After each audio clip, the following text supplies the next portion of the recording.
നോക്കാം. അതിതീവ്ര ദുരന്തമായി പ്രഖ്യാപിച്ചതോടെ വയനാട് പുനരധിവാസത്തിന് കൂടുതൽ കേന്ദ്ര സഹായം കിട്ടുമെന്നാണ് സംസ്ഥാനത്തിന്റെ പ്രതീക്ഷ. എന്നാൽ അതിതീവ്ര ദുരന്തമെന്ന് പ്രഖ്യാപിച്ചതിനപ്പുറം സംസ്ഥാനം ആവശ്യപ്പെട്ട ധനസഹായത്തിൽ എത്ര അനുവദിക്കുമെന്നതിൽ കേന്ദ്രം വ്യക്തത വരുത്തിയിട്ടില്ല. ഇതിനിടെ കേന്ദ്ര അവഗണനയ്ക്കെതിരെ മുഖ്യമന്ത്രി രംഗത്തെത്തി. ദേശീയ ദുരന്തമായി പ്രഖ്യാപിക്കാൻ മാനദണ്ഡങ്ങൾ അനുവദിക്കുന്നില്ലെന്ന് കേന്ദ്രം നേരത്തെ തന്നെ അറിയിച്ചിരുന്നു. ഇതോടെ അതിതീവ്ര ദുരന്ത വിഭാഗത്തിൽ വയനാട് ദുരന്തത്തെ ഉൾപ്പെടുത്താനായിരുന്നു സംസ്ഥാനത്തിന്റെ ശ്രമം. ഇത് സംബന്ധിച്ച് കേന്ദ്രവുമായി പലവട്ടം കത്തിടപാടുകൾ നടത്തിയെങ്കിലും ഫലം കണ്ടില്ല. പകരം സംസ്ഥാനം കണക്കുകൾ വ്യക്തമായി സമർപ്പിക്കുന്നില്ലെന്നായിരുന്നു കേന്ദ്ര മറുപടി. കേന്ദ്ര സംസ്ഥാന തർക്കമായി വിഷയം വളർന്നതോടെ തർക്കം ഹൈക്കോടതിയുടെ പരിഗണനയിലുമാണ്. ഇതിനിടയിലാണ് കേരളത്തിന്റെ ആവശ്യം പരിഗണിച്ച് കേന്ദ്ര ആഭ്യന്തര മന്ത്രാലയത്തിന്റെ അറിയിപ്പ് ലഭിക്കുന്നത്. അതിതീവ്ര ദുരന്തമാകുന്നതോടെ ദുരന്ത നിവാരണ നിയമത്തിലെ ലെവൽ 3 യോഗ്യത വയനാടിന് കിട്ടും. അതായത് ദുരന്ത പ്രതികരണ നിധിയിൽ നിന്നുള്ള അധിക സഹായത്തിന് യോഗ്യതയായി. ദുരന്തബാധിതരുടെ വായ്പകൾക്ക് കൂടുതൽ ഇളവുകൾക്ക് സാധ്യതയുണ്ട്. നഷ്ടപരിഹാരവും പുനരധിവാസവും അടക്കം 2221 കോടിയുടെ കണക്കാണ് കേരളം കൈമാറിയിരിക്കുന്നത്. ഈ ആവശ്യം പൂർണ്ണമായി പരിഗണിക്കുമോ എന്നതിൽ വ്യക്തതയില്ല. ഇതിനിടെ സംസ്ഥാനത്തെ കേന്ദ്രം അവഗണിക്കുന്നുവെന്ന് ആരോപിച്ച് മുഖ്യമന്ത്രി വീണ്ടും രംഗത്തു വന്നു. നമുക്ക് സഹായം വേണമായിരുന്നു. ആ സഹായം തരാൻ ബാധ്യപ്പെട്ടവരാണ് കേന്ദ്ര ഗവൺമെന്റ്. ചില്ലിക്കാശ് തന്നില്ല. അന്ന് അദ്ദേഹം പറഞ്ഞ മറുപടി ഉചിതമായ മറുപടിയാണ്. സഹായിക്കും, എല്ലാ കാര്യങ്ങളും പരിശോധിക്കട്ടെ, വിലയിരുത്തട്ടെ, കേന്ദ്ര സംഘം വരും, അതിനുശേഷം ആവശ്യമായ സഹായം ചെയ്യും. നല്ലത്, നല്ല പ്രതീക്ഷ കേരളത്തിനുണ്ടായി. മാസങ്ങൾ പിന്നിട്ടു, നമുക്ക് സഹായമില്ല. എന്തേ കേരളത്തിനുള്ള കുറവ്? എന്തിനാണ് കേരളത്തോട് ഇത്ര വലിയ പക? മുമ്പ് പാർലമെന്റിലടക്കം വ്യക്തമായ മറുപടി നൽകാതിരുന്ന കേന്ദ്രം ഇപ്പോൾ അയഞ്ഞത് കടുത്ത രാഷ്ട്രീയ സമ്മർദ്ദത്തെ തുടർന്നാണെന്നാണ് സൂചന. ഹൈക്കോടതി സ്വമേധയാ കേസെടുത്ത് മുന്നോട്ടു പോകുന്നതും കേന്ദ്രം അനുകൂല തീരുമാനമെടുക്കുന്നതിന് കാരണമായിട്ടുണ്ട്. കേന്ദ്ര തീരുമാനത്തോട് ഇതുവരെ സംസ്ഥാന സർക്കാർ പ്രതികരിച്ചിട്ടില്ല. ന്യൂസ് 18 തിരുവനന്തപുരം. എറണാകുളം കലൂർ സ്റ്റേഡിയത്തിലുണ്ടായ അപകടത്തിൽ പരിക്കേറ്റ ഉമാ തോമസ് എംഎൽഎയുടെ ആരോഗ്യനിലയിൽ മാറ്റമില്ലാതെ തുടരുകയാണ്. രാവിലെ 10 മണിക്ക് ചേരുന്ന മെഡിക്കൽ ബോർഡ് യോഗം സാഹചര്യം വിലയിരുത്തും. വെന്റിലേറ്ററിൽ നിന്ന് മാറ്റാൻ കഴിയുമോ എന്ന് പരിശോധിക്കും. അതേസമയം പരിപാടിയുടെ സംഘാടകരായ മൃദംഗ വിഷൻ സിഇഒ ഷമീർ അബ്ദുൾ റഹീം ഉൾപ്പെടെ 3 പേരെ അറസ്റ്റ് ചെയ്തിട്ടുണ്ട്. നവമി ദിനേശാണ് വാർത്തയുടെ വിശദാംശങ്ങളുമായി ചേരുന്നത്. Navami, good morning. ആദ്യം എംഎൽഎയുടെ ആരോഗ്യനില സംബന്ധിച്ചുള്ള വിവരങ്ങളിലേക്ക് പോവുകയാണെങ്കിൽ, ഇന്നലെ ഡോക്ടർമാർ മെഡിക്കൽ ബുള്ളറ്റിൻ വന്ന സമയത്ത് പറഞ്ഞത് പിന്നീടുണ്ടാകാമായിരുന്ന രക്തസ്രാവം, ഇന്റേണൽ ബ്ലീഡിംഗ് ഇല്ല എന്നുള്ളത് ആശ്വാസകരമാണ്. എങ്കിലും വെന്റിലേറ്ററിൽ തുടരേണ്ടി വരും എന്നുള്ളതാണ്. എന്താണ് ഇപ്പോഴത്തെ അവസ്ഥ? അത് സംബന്ധിച്ച വിവരങ്ങൾ.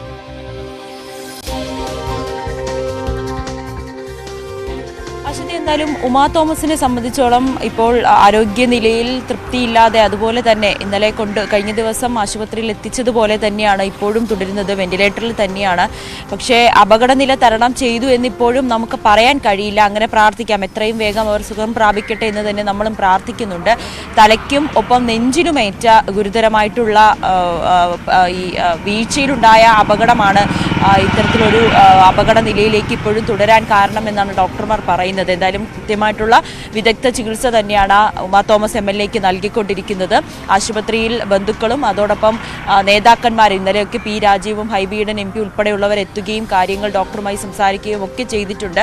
കൃത്യമായിട്ടുള്ള നല്ല ചികിത്സ, എത്രയും വേഗം സുഖം പ്രാപിക്കുന്നതിന് വേണ്ടിയിട്ടുള്ള ചികിത്സകളൊക്കെ നൽകുന്നതിന് വേണ്ടിയിട്ടുള്ള തീവ്ര പരിശ്രമത്തിലാണ് ഡോക്ടർമാരും. എന്തായാലും ഇന്ന് 10 മണിയോടുകൂടിയായിരിക്കും മെഡിക്കൽ ബുള്ളറ്റിൻ വരിക. ആ ബുള്ളറ്റിൽ നമുക്ക് ഇന്നത്തെ അപ്ഡേഷൻ എന്തായിരിക്കും, ആരോഗ്യനിലയിൽ പുരോഗതി ഉണ്ടോ എന്നതടക്കമുള്ള കാര്യങ്ങൾ കൃത്യമായിട്ടുള്ളൊരു വ്യക്തത വരികയും ചെയ്യും. ആ ഒരു വീഴ്ചയിൽ ഉണ്ടായ ഈ തലയിലേറ്റ പരിക്കും നെഞ്ചിലേറ്റ പരിക്കുമാണ് ഇങ്ങനെ ഗുരുതരമായി തുടരാൻ കാരണമെന്നാണ് ഡോക്ടർമാർ വ്യക്തമാക്കുന്നത്. എന്തായാലും ഇന്ന് 10 മണിയോടുകൂടി വരുന്ന മെഡിക്കൽ ബുള്ളറ്റിനിൽ കൃത്യമായി എന്താണ് ഇപ്പോഴുള്ള ആരോഗ്യസ്ഥിതി, ഇന്നലത്തേതിൽ നിന്നും മെച്ചപ്പെട്ടോ എന്നതുൾപ്പെടെയുള്ള കാര്യങ്ങൾ നമുക്ക് അറിയാൻ സാധിക്കും. ശ്രുതി, അതോടൊപ്പം തന്നെയാണ് ഇതുമായി ബന്ധപ്പെട്ട പോലീസ് ഇന്നലെ തന്നെ കേസ് രജിസ്റ്റർ ചെയ്തിരുന്നു. ഇതോടെ 3 പേരുടെ അറസ്റ്റാണ് രേഖപ്പെടുത്തിയിരിക്കുന്നത്.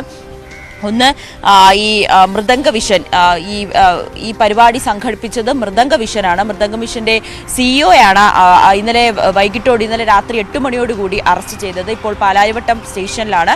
ഒപ്പം മറ്റ് 2 പേരുടെ അറസ്റ്റ് കൂടി നേരത്തെ രേഖപ്പെടുത്തിയിരുന്നു. ഓസ്കാർ ഇവന്റ് മാനേജ്മെന്റ് ഈ പരിപാടി സംഘടിപ്പിച്ച ഇവന്റ് മാനേജ്മെന്റ് നടത്തിയ കൃഷ്ണകുമാർ, ഒപ്പം സ്റ്റേജ് ഇവന്റ് നടത്തിയ ബെന്നി, ഇവരെ 2 പേരെയും കഴിഞ്ഞ ദിവസം അറസ്റ്റ് ചെയ്തിരുന്നു. ഇതോടെ ഈ കേസിൽ അറസ്റ്റിലായവരുടെ എണ്ണം 3 ആയിട്ടുണ്ട്.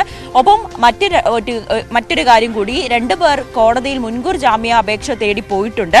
അത് മൃദംഗ വിഷന്റെ ഉടമ നികേഷ് കുമാറും അതോടൊപ്പം തന്നെ ഓസ്കാർ ഇവന്റ് ഉടമ ജനീഷും, ഇവർ 2 പേരുമാണ് ഇപ്പോൾ ഒളിവിലാണ്. ഇവർ 2 പേരും ഇപ്പോൾ കോടതിയിൽ മുൻകൂർ ജാമ്യാപേക്ഷയുമായി സമീപിച്ചിട്ടുണ്ട്. ഇതാണ് ഈ കേസുമായി ബന്ധപ്പെട്ടുള്ള വിവരങ്ങൾ. എന്തായാലും കൃത്യമായി ഇവർക്ക് വീഴ്ച പറ്റിയെന്ന് തന്നെയാണ് GCDA അടക്കമുള്ളവരുടെ പോലീസിന്റെയും ഒക്കെ കണ്ടെത്തൽ. ഇന്നലെ ഇവിടെ ഈ സ്റ്റേഡിയത്തിലെത്തി വിശദമായിട്ടുള്ള പരിശോധന നടത്തിയിരുന്നു. കമ്മീഷണർ അടക്കം അവിടെ പരിശോധന നടത്തുകയും ഇവർക്ക് ഇവന്റ് മാനേജ്മെന്റിന് വീഴ്ച സംഭവിച്ചു എന്ന് കണ്ടെത്തുകയും ചെയ്തിരുന്നു. ഇതിന്റെ സംഘാടനത്തിൽ പിഴവ് വന്നിട്ടുണ്ട് അല്ലെ? പ്രത്യേകിച്ച് ആ വേദി ഒരുക്കുന്നതിൽ വലിയ പിഴവുണ്ട് എന്നുള്ളത് കണ്ടെത്തിയിരിക്കുകയാണ്.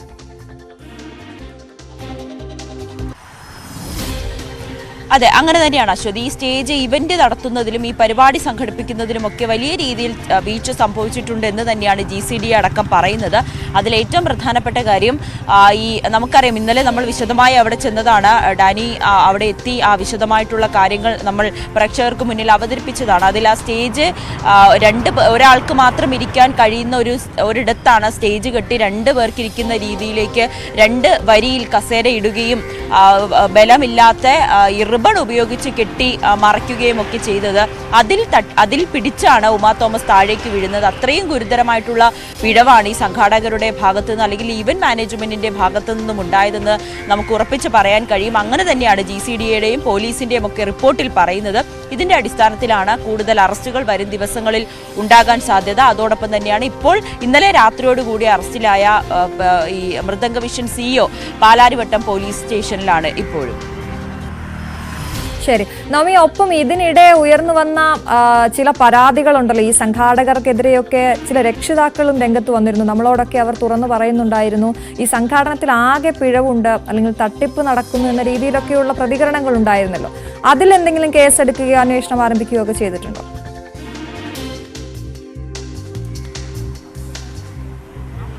അശ്വതി, അതിൽ ഇതുവരേക്കും പരാതികളൊന്നും ലഭിച്ചിട്ടില്ല എന്നാണ് പോലീസ് പറയുന്നത്. ഇന്നലെ മന്ത്രി P. രാജീവ് അടക്കം പറഞ്ഞിരുന്നു, പരാതി ലഭിച്ചാൽ ഉറപ്പായും അന്വേഷിക്കും, എന്താണ് ഇതിൽ സംഭവിച്ചതെന്ന് അന്വേഷിക്കുമെന്ന് ഇന്നലെ മന്ത്രി അടക്കം പറഞ്ഞിട്ടുണ്ട്. നമ്മൾ പോലീസുമായി ബന്ധപ്പെടുമ്പോൾ അവർക്ക് ഇതുവരേക്കും പരാതികളൊന്നും ലഭിച്ചിട്ടില്ല. പരാതി ലഭിച്ചാൽ തീർച്ചയായും അത് അന്വേഷിക്കുമെന്നുകൂടി പറയുന്നുണ്ട്. പല രക്ഷിതാക്കളുമൊക്കെ മാധ്യമങ്ങളോട് പ്രതികരിക്കുന്ന സാഹചര്യമുണ്ടായി. ഇവന്റ് സംഘടിപ്പിക്കുന്നതിന് വേണ്ടി പൈസ വാങ്ങുകയും പക്ഷെ അതിനു വേണ്ടിയിട്ടുള്ള സൗകര്യങ്ങൾ ഒരുക്കി നൽകുകയും ചെയ്തിരുന്നില്ല. ഫുഡും അല്ലെങ്കിൽ അവരുടെ താമസവും എല്ലാം സ്വന്തം ചിലവിലാണ് അവർ നടത്തിയത്. പിന്നെ എന്തിനാണ് ഇത്ര വലിയൊരു ഇവന്റിന് ഇവരുടെ നിന്ന് 5000-ലധികം രൂപ വരെ വാങ്ങിച്ചതെന്നൊരു ചോദ്യമാണ് രക്ഷിതാക്കൾ ഉന്നയിക്കുന്നത്. എന്തായാലും പോലീസിന് പരാതിപ്പെടാൻ രക്ഷിതാക്കൾ ആരും തന്നെ ഇതുവരേക്കും തയ്യാറായിട്ടില്ല. തയ്യാറായാൽ പോലീസ് അതും അന്വേഷിക്കുമെന്നാണ് നമുക്കറിയാൻ സാധിക്കുന്നത്. ഒപ്പം ദിവ്യ ഉണ്ണി ഇതുമായി ബന്ധപ്പെട്ട് ഇതുവരേക്കും പ്രതികരിച്ചില്ല. ഇന്നലെ അവർ ഗുരുവായൂരുണ്ടായിരുന്നു. മാധ്യമങ്ങൾ പ്രതികരണം തേടിയപ്പോൾ ഇപ്പോൾ പ്രതികരിക്കാനില്ല എന്ന് പറയുകയും ചെയ്തു. ദിവ്യ ഉണ്ണിക്കെതിരെ വലിയ വിമർശനങ്ങൾ ഉന്നയിക്കുന്നുണ്ട്. കാരണം ഇത്രയും വലിയൊരു സംഭവം നടന്നിട്ടും പിന്നീടും ആ പരിപാടി പൂർത്തിയാക്കി അല്ലെങ്കിൽ ആ പരിപാടി തുടർന്നു പോയത് അനൗചിത്യമായില്ലേ എന്ന് ചോദിച്ചുകൊണ്ടുള്ള വലിയ രൂക്ഷമായിട്ടുള്ള വിമർശനവും ദിവ്യ ഉണ്ണിക്കെതിരെയും ഉയരുന്നുണ്ട്. എന്തായാലും വരും ദിവസങ്ങളിൽ ഇതുമായി ബന്ധപ്പെട്ട് കൂടുതൽ ചോദ്യം ചെയ്യലുകൾ, കൂടുതൽ അറസ്റ്റുകൾ ഉണ്ടാകും. ശരി, നവമി ദിനേശാണ് കൊച്ചിയിൽ നിന്നും വിശദവിവരങ്ങൾ നൽകിയത്. എന്തായാലും ഇന്ന് രാവിലെ 10 മണിയോടെ അടുത്ത മെഡിക്കൽ ബുള്ളറ്റിൻ വരും ഉമാ തോമസിന്റെ ആരോഗ്യനില സംബന്ധിച്ചുള്ള ഏറ്റവും പുതിയ വിവരങ്ങളുമായി. മറ്റു വാർത്തയിലേക്ക്. TP ചന്ദ്രശേഖരൻ വധക്കേസിലെ മുഖ്യപ്രതി കൊടിസുനിക്ക് പരോൾ അനുവദിച്ചത് രാഷ്ട്രീയ ആയുധമാക്കാൻ പ്രതിപക്ഷം. മനുഷ്യാവകാശ കമ്മീഷന്റെ കത്ത് തെറ്റായി വ്യാഖ്യാനിച്ച് രാഷ്ട്രീയ താൽപര്യപ്രകാരം പരോൾ അനുവദിച്ചു എന്നാണ് പ്രതിപക്ഷം ആരോപിക്കുന്നത്. അടുത്തയാഴ്ച മുതൽ ആരംഭിക്കുന്ന നിയമസഭാ സമ്മേളനത്തിൽ പ്രതിപക്ഷം വിഷയം ഉന്നയിക്കും. ഡാൻ കുര്യൻ ചേരുന്ന വിവരങ്ങളുമായി. Dan, good morning. എന്തായാലും കൊടിസുനി പുറത്തിറങ്ങിയിരിക്കുന്നു. ഇത് വലിയൊരു രാഷ്ട്രീയ ആയുധമാക്കാൻ പ്രതിപക്ഷം തീരുമാനിച്ചിരിക്കുന്നു. ഏത് രീതിയിലാണ് സർക്കാർ ഇതിനെ വ്യാഖ്യാനിക്കുന്നത്, പാർട്ടി ഇതിനെ വ്യാഖ്യാനിക്കും? വലിയ തരത്തിലുള്ള വിമർശനങ്ങൾ ഇതിനോടകം തന്നെ ഉയർന്നു കഴിഞ്ഞിരിക്കുകയാണ്. പ്രതിപക്ഷ നേതാവ് അടക്കം ഇതിനെ നിയമപരമായി തന്നെ നേരിടും എന്നാണ് പറഞ്ഞിരിക്കുന്നത്. കെ രമയാണ് ആദ്യം ഈ പ്രതികരണവുമായി രംഗത്തെത്തുന്ന സാഹചര്യം ഉണ്ടായത്. നിലവിൽ കെ രമ കഴിഞ്ഞ ദിവസം പറഞ്ഞത് 15 ദിവസത്തിൽ കൂടുതൽ എങ്ങനെ ഇങ്ങനെയൊരു ക്രിമിനൽ കേസിൽ ഉൾപ്പെട്ട പ്രതിക്ക് പരോൾ അനുവദിക്കാൻ കഴിയും, അതിൽ ഗൂഢാലോചന നടത്തിയിട്ടുണ്ട് എന്നാണ്. അതുകൊണ്ട് തന്നെ സഭാ സമ്മേളനം കൂടി വരാനിരിക്കുന്ന പശ്ചാത്തലത്തിൽ ഇതിനെ വലിയ തരത്തിലൊരു രാഷ്ട്രീയ ആയുധമായി ഉപയോഗിക്കാൻ ഒരുങ്ങുകയാണ് പ്രതിപക്ഷം. എന്തായാലും അതാണ് ആ രാഷ്ട്രീയ ആയുധമാക്കുന്നു എന്ന് പറയുമ്പോൾ നിയമസഭാ സമ്മേളനത്തിലെ വിഷയം ഉറപ്പായും അത് അവതരിപ്പിക്കും. പ്രതിപക്ഷ നേതാവിന്റെ ഇന്നത്തെ പ്രതികരണം ഇതൊരു ഗൂഢാലോചനയുടെ ഭാഗമായാണ് പുറത്തേക്ക് ഇറങ്ങിയിരിക്കുന്നതാണ്. അമ്മ അസുഖബാധിതയാണ് എന്നതിന്റെ പേരിലാണ് കൊടിസുനി പുറത്തേക്ക് ഇറങ്ങിയിരിക്കുന്നത്. സ്ഥിരം കുറ്റവാളിയായ ഒരാൾക്ക് 1 മാസത്തെ പരോൾ അനുവദിച്ചത് ദുരൂഹമാണ് എന്നും പറയുന്നുണ്ട്. ഈ ഏത് രീതിയിൽ കൊടിസുനി പുറത്തിറങ്ങുമ്പോൾ പ്രവർത്തിക്കുമെന്നൊക്കെയുള്ള കാര്യത്തിൽ സർക്കാരിന് ഉറപ്പുണ്ടോ എന്നൊക്കെയുള്ള രൂക്ഷമായ ചോദ്യം പ്രതിപക്ഷ നേതാവ് ഇന്നലെ തന്നെ ഉയർത്തിയിരുന്നു. ഡാൻ, തുടരാം. അശ്വതി, അത് തന്നെയാണ് ഞാൻ സൂചിപ്പിച്ചത്. അതായത് ഈ 2 കൊലപാതക കേസുകളിലും ഇതുൾപ്പെടെ 37 ക്രിമിനൽ കേസുകളിലും പ്രതിയാണ് കൊടിസുനി. അങ്ങനെ ഒരാൾക്ക് പോലീസിന്റെ പ്രൊബേഷൻ റിപ്പോർട്ട് ഉൾപ്പെടെ മറികടന്നുകൊണ്ട് എങ്ങനെ പരോൾ അനുവദിക്കാൻ കഴിയും? അതിലൊരു അസ്വാഭാവികത ഇല്ലേ എന്നതാണ് പ്രതിപക്ഷം ഉന്നയിക്കുന്ന പ്രധാനപ്പെട്ട ചോദ്യം. അവിടെ ജയിൽ മേധാവി ബൽറാംകുമാർ ഉപാധ്യായ ഏതെങ്കിലും തരത്തിലുള്ള സമ്മർദ്ദങ്ങൾക്ക് വഴങ്ങിയതാണോ? അദ്ദേഹത്തിന് മുന്നിൽ എന്തെങ്കിലും രാഷ്ട്രീയ സമ്മർദ്ദങ്ങൾ ഉണ്ടായോ? അതാണോ ഇങ്ങനെ ഒരു വിചിത്രമായ തീരുമാനത്തിലേക്ക് അദ്ദേഹത്തെ നയിച്ചത്? ഇതടക്കമുള്ള കാര്യങ്ങളാണ് ഇപ്പോൾ വലിയ തരത്തിൽ ചർച്ചയാകുന്നത്. അതോടൊപ്പം മനുഷ്യാവകാശ കമ്മീഷൻ നൽകിയ കത്തിന്റെ അടിസ്ഥാനത്തിലാണ് എന്ന് പറയുമ്പോൾ ആ കത്തിൽ പരാമർശിച്ചിരിക്കുന്ന കാര്യം സർക്കാരിന്റെ വിവേചനാധികാരമാണ്. ജയിൽ വകുപ്പിന്റെ റിപ്പോർട്ടിന്റെ അടിസ്ഥാനത്തിൽ സർക്കാരിന്റെ വിവേചനാധികാരമാണ് അന്തേവാസികൾക്ക് പരോൾ അനുവദിക്കണമോ എന്ന കാര്യം ഇത്ര മാത്രമാണ് ഈ കത്തിൽ പരാമർശിക്കുന്നത്. പക്ഷേ അതിനെ മറയാക്കിക്കൊണ്ടാണ് ഇപ്പോൾ ഈ പരോൾ അനുവദിക്കപ്പെട്ടിരിക്കുന്നത് എന്നതാണ് വലിയ തരത്തിൽ ഇതിനെ രാഷ്ട്രീയ വിവാദമാക്കി മാറ്റുന്നത്. ശരി, ഡാൻ കുര്യനാണ് തിരുവനന്തപുരത്തു നിന്നും വിവരങ്ങൾ നൽകിയത്. പെരിയ ഇരട്ട കൊലപാതക കേസിൽ നിയമ പോരാട്ടം തുടരുമെന്ന ശരത് ലാലിന്റെയും കൃപേഷിന്റെയും കുടുംബം. കേസിൽ 10 പേരെ കുറ്റവിമുക്തരാക്കിയ നടപടിയിൽ തുടരന്വേഷണം ആവശ്യപ്പെടാനാണ് ആലോചന. വിധി വന്നതിനു ശേഷം നിയമവൃത്തങ്ങളോടും കോൺഗ്രസ് നേതൃത്വത്തോടും ആലോചിച്ചായിരിക്കും തീരുമാനം. സംഭവത്തിൽ ഗൂഢാലോചന നടത്തിയവർ പലരും പുറത്താണ്. ഇവർ കൂടി ശിക്ഷിക്കപ്പെടണമെന്നാണ് ആവശ്യമെന്നും കുടുംബം ന്യൂസ് 18നോട് പറഞ്ഞു. കല്യോട്ടെ ശരത് ലാലിന്റെയും കൃപേഷിന്റെയും സ്മൃതി മണ്ഡപത്തിലാണ് നമ്മളിപ്പോൾ ഉള്ളത്. നമ്മോടൊപ്പം ശരത് ലാലിന്റെയും കൃപേഷിന്റെയും കുടുംബം തന്നെ ചേരുന്നുണ്ട്. എന്തായാലും 3-ാം തീയതിയാണ് ആ വിധി. 6 വർഷത്തോളം നീണ്ട നിയമ പോരാട്ടത്തിനൊടുവിൽ വിധി വരുമ്പോൾ കുടുംബത്തിന് എന്തൊക്കെ പറയാനുണ്ട് നമുക്ക് അത് തന്നെ അവരോട് ചോദിക്കാം. ആദ്യം ശരത് ലാലിന്റെ അച്ഛൻ സത്യനാരായണനാണ് നമ്മോടൊപ്പം ചേരുന്നത്. ഇപ്പോൾ 3-ാം തീയതിയാണ് വിധി. 10 പേരെ വെറുതെ വിട്ടിരിക്കുന്നു, 14 പേരെ കുറ്റക്കാരെന്ന് കണ്ടെത്തിയിരിക്കുന്നു. എന്താണ് നമ്മൾ ഇപ്പോൾ ആ വിധി പ്രതീക്ഷിക്കുന്നത്? വിധിയിൽ പ്രതീക്ഷ എന്ന് വെച്ചാൽ 14 പേരെ കണ്ടെത്തിയതിൽ വളരെയധികം സംതൃപ്തിയുണ്ട്. കാരണം അത് ഈ CPM എന്ന പാർട്ടിയും അതുപോലെ സർക്കാരിനോടും നമ്മളെ ഫൈറ്റ് ചെയ്യാണല്ലോ ഇത്രയെങ്കിലും ഇവിടം വരെ എത്തിച്ചത്. അതിലൊരു തൃപ്തിയുണ്ട്. പക്ഷെ അവർക്ക് തക്കതായ ശിക്ഷ, അതായത് അവർ ചെയ്ത കൃത്യത്തിന് തക്കതായ ഒരു ശിക്ഷ കോടതി നൽകുമെന്നുള്ള ഒരു ഉത്തമ വിശ്വാസം നമ്മൾക്ക് ഇപ്പോഴും ഉണ്ട്. വിധി വന്നതിന് ശേഷം, വിധി പകർപ്പ് പരിശോധിച്ചതിന് ശേഷം എവിടെയാണെന്ന് ഈ 10 പേർ രക്ഷപ്പെടാനുള്ള കാര്യം നമ്മൾ മനസ്സിലാക്കണമല്ലോ. ഇപ്പോൾ കോടതിക്ക് ബോധ്യപ്പെട്ട് എന്തുകൊണ്ട് നമ്മൾ കൊടുത്ത തെളിവുകളുടെ അഭാവമാണോ, അല്ലെങ്കിൽ അന്വേഷണ ഉദ്യോഗസ്ഥയുടെ വകുപ്പ് ചേർക്കലോ മറ്റുള്ള കാര്യങ്ങളിൽ സീരിയസ് ഇല്ലായ്മയാണോ, അത് എന്തോ മറ്റു കോടതിക്ക് ബോധ്യപ്പെടുത്താൻ പറ്റാത്ത സാഹചര്യം നമ്മൾ ഈ വിധിപ്പകർപ്പിലൂടെ മനസ്സിലാക്കാൻ പറ്റും. അപ്പോൾ അത് കിട്ടിയാൽ പാളിച്ചകൾ തിരുത്തിയും കൊണ്ട് വീണ്ടും ഇവരെ ഈ കുറ്റങ്ങൾ ചെയ്തവരെ പുറത്തു നിർത്താനാവാത്ത വിധത്തിൽ മറ്റുള്ളവർക്ക് കിട്ടുന്ന ശിക്ഷ പോലെ തന്നെ ഇവരെയും ജയിലിലേക്ക് പോകാനുള്ള ഒരു സംവിധാനത്തിൻ്റെ പ്രവർത്തനം നമ്മുടെ ഭാഗത്തു നിന്ന് ഉണ്ടാവും. അത് ഈ വിധി വന്നതിന് ശേഷം കൃത്യമായി ഞങ്ങൾ അത് മുമ്പോട്ട് പോവുകയും ചെയ്യും. നല്ല വിശ്വാസമുണ്ട്, നല്ല ആശ്വാസം ഉണ്ട്. 14 പേരെ ശിക്ഷിക്കുന്നതിൽ, അതിൽ 10 പേരെ പുറത്ത് വിട്ടതിൽ ഒരുപാട് നിരാശയാണ്. അപ്പോൾ അവരെ എത്രയും വേഗം അവരെയും കൂടെ എത്രയും പെട്ടെന്ന് ശിക്ഷിക്കണം എന്നാണ് ആഗ്രഹമാണുള്ളത്. ശരത് ലാലിന്റെ സഹോദരി അമൃത, നമുക്കറിയാം ഈ നിയമ പോരാട്ടങ്ങളിലൊക്കെ അമൃതയും ഉറ്റുനോക്കിയിരുന്നു. കഴിഞ്ഞ ദിവസം കൊച്ചിയിലെ CBI കോടതിയിൽ വിധി കേൾക്കാൻ അമൃതയും നമ്മോടൊപ്പം ചേരുന്നുണ്ട്. ഈ 10 പ്രതികൾ പുറത്തു പോയതിന്റെ സങ്കടമുണ്ട്. അപ്പോൾ എന്താണെന്നുള്ളത് അറിയില്ല. കാരണം അവർക്കെതിരെ നല്ല കൃത്യമായ രീതിയിലുള്ള എവിഡൻസ് ഒക്കെ ഞങ്ങൾ കൊടുത്തിരുന്നു. എവിടെയാണോ പാളിച്ച പറ്റിയെന്ന് അറിയില്ല. പുനരന്വേഷണത്തിന്റെ കാര്യങ്ങളൊക്കെ തീരുമാനിക്കും. അത് 3-ാം തീയതി വിധി വന്നതിന് ശേഷമാണ്. ഇനിയിപ്പോ ഈ പ്രതികൾ പുറത്തിറങ്ങിയാൽ ഈ ഒരു കുറ്റം വീണ്ടും ആവർത്തിക്കപ്പെടും എന്ന് തന്നെയാണ് നമുക്ക് തോന്നുന്നത്. അപ്പൊ ഞങ്ങൾക്ക് നഷ്ടപ്പെട്ട 2 സഹോദരങ്ങൾ അവർ പോയി. എന്നാലും അവരെപ്പോലെ ഇനി ഒരാൾക്കാർക്കും ഇങ്ങനെയൊന്നും സംഭവിക്കാതിരിക്കട്ടെ. അതിനുവേണ്ടി ഈ 10 പ്രതികളും ഇനി പുറത്തിറങ്ങാതിരിക്കട്ടെ എന്നാണ് പ്രാർത്ഥന. കൃപേഷിന്റെ അമ്മ നമ്മോടൊപ്പം ചേരുകയാണ്. 14 പേര് ഇപ്പം 10 പേരെ വെറുതെ വിട്ടു. എന്നാലും അവരെയും കൂടി ഇതിൽ പെടുത്തണം. എന്നാലേ നമുക്ക് സമാധാനമാവും. സമാധാനത്തിൽ കിടന്നുറങ്ങാൻ പറ്റും. നമ്മളെ മക്കൾക്ക് നീതി കിട്ടും. ആ ഒരു പ്രതീക്ഷയുണ്ട്. പുറത്തെ ആൾക്കാരുണ്ടാവും. കൂടുതൽ അന്വേഷിച്ചിട്ട് കണ്ടെത്തണം എന്നില്ല പ്രാർത്ഥനയുണ്ട്. 14 പ്രതികൾക്ക് കാര്യമായി വധശിക്ഷ തന്നെ കിട്ടണമെന്നാണ് ഞങ്ങളുടെ പ്രതീക്ഷ. അതുപോലെ ഈ 10 പ്രതികളെ വിട്ടതിൽ ഞങ്ങൾക്ക് ദുഃഖമുണ്ട്. എന്തുകൊണ്ട് ഈ പുറത്ത് പോയതെന്ന് നമ്മൾക്കറിയില്ല. അപ്പോൾ അത് നമ്മൾ പാർട്ടിയായിട്ടും വക്കീൽമാരുമായിട്ട് അന്വേഷിച്ച് ആലോചിച്ച് വിധിന് ശേഷം അതിന് മുമ്പോട്ട് പോകാമെന്നില്ല ഇല്ലാന്ന് നമ്മൾ കുടുംബം നിൽക്കുന്നില്ല. എന്തായാലും 3-ാം തീയതി ഈ വിധി വളരെ നിർണായകമാണ്. ആ വിധി വന്നതിന് ശേഷം ഇതിൽ കുറ്റക്കാർ അവർക്കെതിരെ ഏതൊക്കെ വകുപ്പുകൾ ചുമത്തുന്നു അതനുസരിച്ച് കുടുംബം നിയമ പോരാട്ടത്തിന് ഇറങ്ങും എന്ന് തന്നെയാണ് ഇവരുടെ വാക്കുകളിൽ നിന്ന് മനസ്സിലാക്കേണ്ടത്. ഏതായാലും അത് പുനരന്വേഷണമോ അതല്ല തുടരന്വേഷണമോ അത്തരം കാര്യങ്ങളിലൊക്കെ കുടുംബം കടക്കും എന്ന് തന്നെയാണ് മനസ്സിലാക്കാൻ സാധിക്കുന്നത്. പെരിയ കല്യോട്ടെ കൃപേഷിനെയും ശരത്ലാലിനെയും സ്മൃതി മണ്ഡപത്തിൽ നിന്നും KV ബൈജു, ന്യൂസ് 18. അതാണ് അവരുടെ ആവശ്യം. എന്തായാലും പെരിയ ഇരട്ട കൊലപാതക കേസിൽ നിയമ പോരാട്ടം തുടരുമെന്ന് തന്നെയാണ് രണ്ടുപേരുടെയും കുടുംബം പറയുന്നത്. 10 പേരെ കുറ്റവിമുക്തരാക്കിയ നടപടിയിൽ തുടരന്വേഷണം ആവശ്യപ്പെടാനാണ് ഇപ്പോൾ കുടുംബം ആലോചിക്കുന്നത്. വിധി വന്നതിന് ശേഷം നിയമവൃത്തങ്ങളോടും കോൺഗ്രസ് നേതൃത്വത്തോടും ആലോചിച്ചായിരിക്കും ഇനിയുള്ള തീരുമാനം. സംഭവത്തിൽ ഗൂഢാലോചന നടത്തിയവർ പലരും പുറത്താണ് എന്ന് പറയുന്നു. ഇവർ കൂടി ശിക്ഷിക്കപ്പെടണമെന്നാണ് കുടുംബങ്ങളുടെ ആവശ്യം.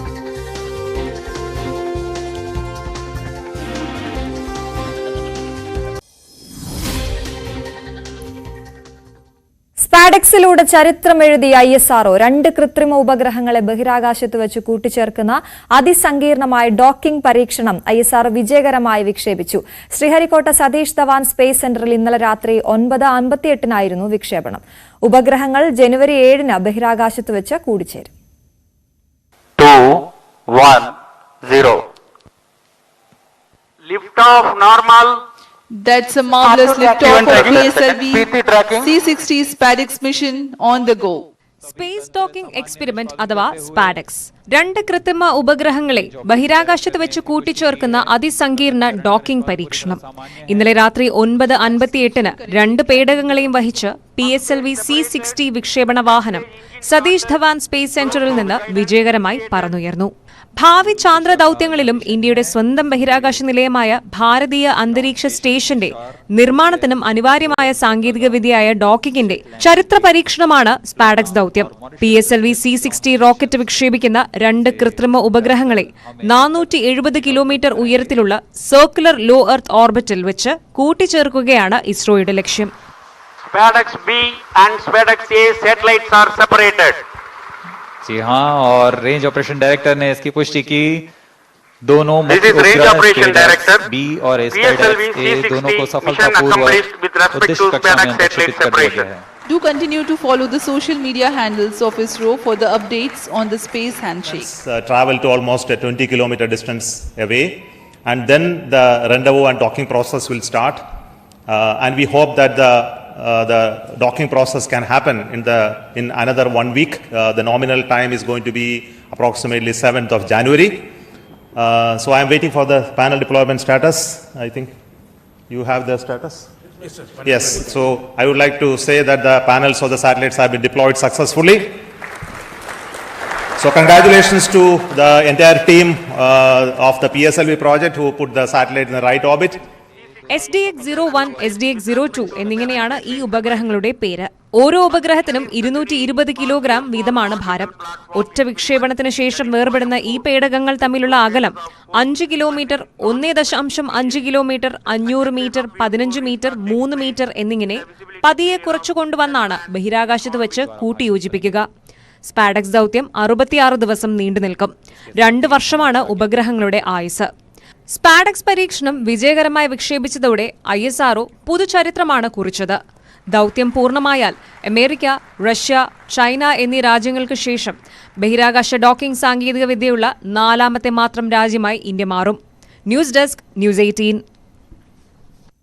പുതുവർഷത്തിൽ കണ്ണൂർ വിമാനത്താവളത്തിൽ നിന്നും പറന്നുയരാൻ സജ്ജമായ എയർ കേരള സർവീസ് 2025 മെയ് മാസത്തിൽ സർവീസ് ആരംഭിക്കുന്നതിനുള്ള ധാരണാപത്രത്തിൽ കിയാലും എയർ കേരളയും ഒപ്പുവച്ചു. തുടക്കത്തിൽ ആഭ്യന്തര സർവീസുകളായിരിക്കും ആരംഭിക്കുക.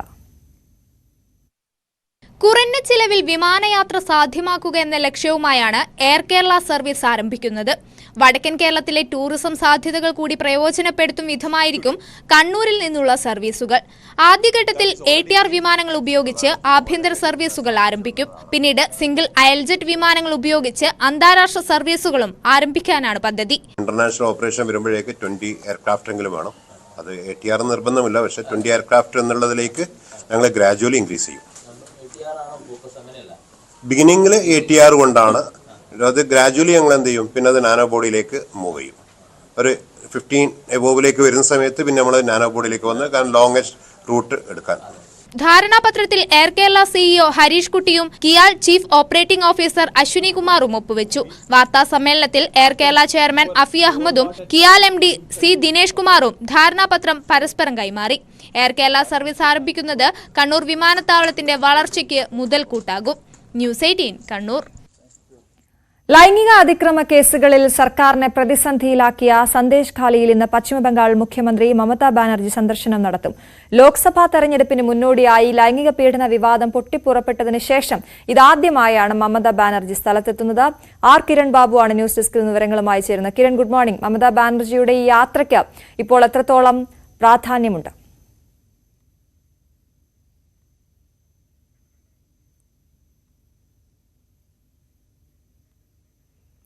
കിരൺ ബാബു ആണ് ചേരുന്നത്. Kiran, good morning. മമതാ ബാനർജിയുടെ യാത്രയെക്കുറിച്ച് കൂടുതൽ വിവരങ്ങൾ എന്തൊക്കെയാണ്?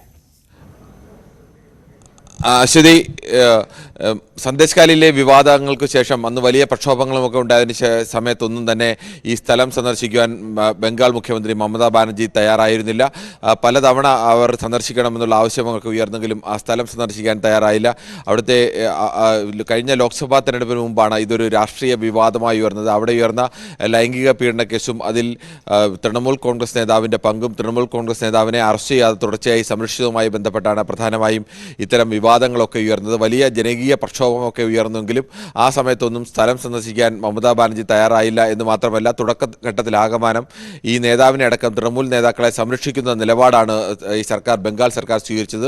ഇതിനെതിരെയാണ് വലിയ ജനകീയ പ്രതിരോധവും പ്രതിഷേധവും ഒക്കെ ഉയർന്നത്. ഇതിനെ തുടർന്നാണ് പിന്നെ ഒടുവിൽ ഫെബ്രുവരിയിൽ അദ്ദേഹത്തെ ഷെയ്ഖിനെ അറസ്റ്റ് ചെയ്യുന്ന അവസ്ഥയിലേക്ക് അടക്കം എത്തിയത്. ഈ സംഭവത്തിന് ശേഷവും മമതാ ബാനർജി തുടക്കത്തിൽ ഇതിനെ പരസ്യമായി ന്യായീകരിച്ചില്ലെങ്കിലും ഇതിനെതിരായ രംഗത്ത് വരുന്നതിൽ നിന്ന് മാറി നിൽക്കുന്ന അവസ്ഥ കൂടി ഉണ്ടായിരുന്നു. പിന്നീട് ഈ വിഷയത്തിലൊക്കെ തള്ളിപ്പറയുന്ന, സന്ദേശ് ഖാലിലെ സംഭവത്തെ തള്ളിപ്പറയുന്ന അവസ്ഥയിലേക്കും മമതാ ബാനർജി മാറിയത്. എന്തായാലും ഇപ്പോൾ വീണ്ടും സന്ദേശ് ഖാലി വിവാദത്തിന് സ്ഥലം മമതാ ബാനർജി ആദ്യമായി ഈ വിവാദത്തിന് ശേഷം സന്ദർശിക്കുകയാണ്. തൊട്ടു പിന്നാലെ തന്നെ സുവേന്ദു അധികാരിയും ആ സ്ഥലം സന്ദർശിക്കുമെന്ന് പ്രഖ്യാപിച്ചിട്ടുമുണ്ട്. ശരി, കിരൺ ബാബു ആണ് വിവരങ്ങൾ നൽകിയത്.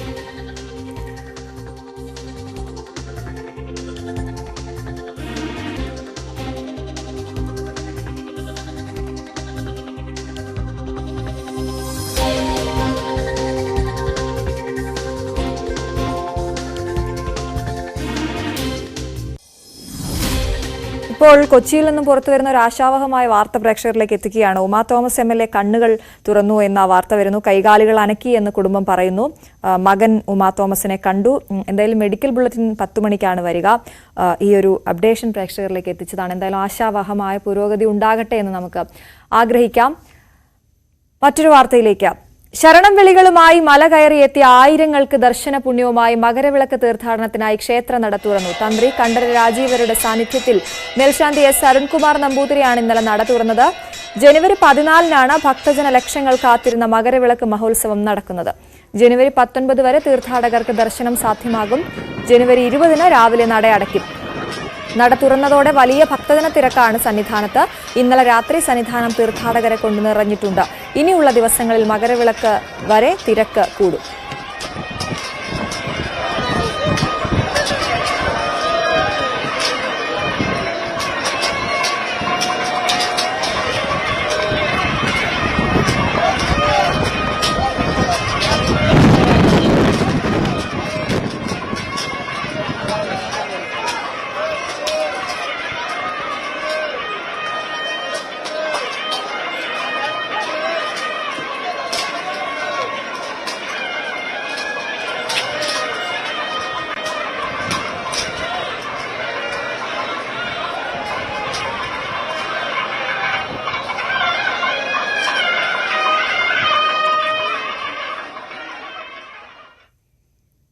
മറ്റു വാർത്തകളിലേക്ക് എത്താം ഇടവേളയ്ക്ക് ശേഷം.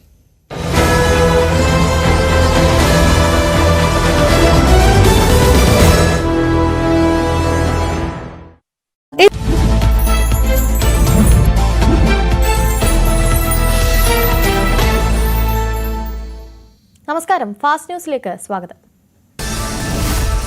ISROയുടെ സ്പേസ് ഡോക്കിംഗ് ദൗത്യം സ്പാഡെക്സ് വിജയകരമായി വിക്ഷേപിച്ചു. ചേസർ ടാർഗറ്റ് ഉപഗ്രഹങ്ങൾ ഭ്രമണ പദ്ധതി PSLV C-60 ശ്രീഹരിക്കോട്ടയിൽ നിന്നായിരുന്നു വിക്ഷേപം.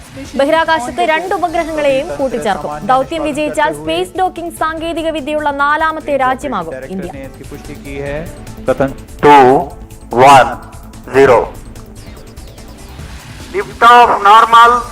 That's a marvelous liftoff of PSLV C-60 SpaceX mission on the go. सभी तंत्र सामान्य निष्पादन करते हुए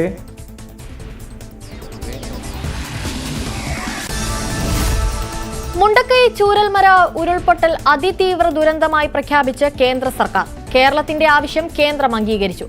കേന്ദ്ര സർക്കാർ ഇക്കാര്യം കേരളത്തെ അറിയിച്ചു. ദുരന്തത്തെ നേരിടാൻ പ്രത്യേക ധനസഹായം എന്ന കേരളത്തിന്റെ ആവശ്യത്തിൽ പ്രഖ്യാപനമില്ല.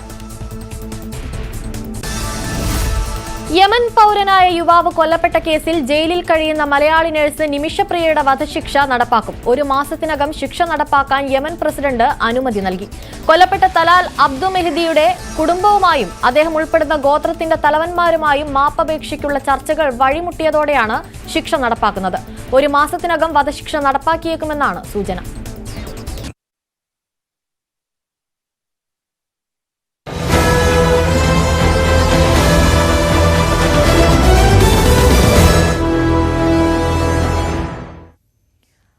ഗുരുതരമായി പരിക്കേറ്റ ഉമാ തോമസ് MLA കണ്ണു തുറന്നു. ആരോഗ്യനിലയിൽ പുരോഗതിയുണ്ട് എന്നുള്ള വാർത്തയാണ് ഈ മണിക്കൂറിൽ ഈ നിമിഷം പ്രേക്ഷകരുമായി പങ്കുവയ്ക്കാനുള്ളത്.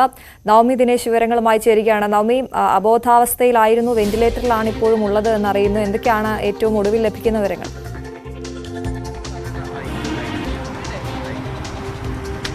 അശ്വതി, നേരത്തെ നമ്മൾ സംസാരിക്കുമ്പോൾ ആരോഗ്യനിലയിൽ ചില ആശങ്കകളൊക്കെ പ്രകടിപ്പിച്ചിരുന്നു. പക്ഷേ ഇപ്പോൾ നമുക്ക് ലഭിക്കുന്ന വിവരം അനുസരിച്ച് ഉമാ തോമസ് കണ്ണ് തുറന്നിട്ടുണ്ട്, കൈകാലുകൾ അനക്കിയിട്ടുണ്ട്. മകൻ കയറി ഉമാ തോമസിനെ കണ്ടു. പക്ഷേ മകനെ തിരിച്ചറിഞ്ഞു എന്നതിൽ അതിൽ വ്യക്തത വരണം.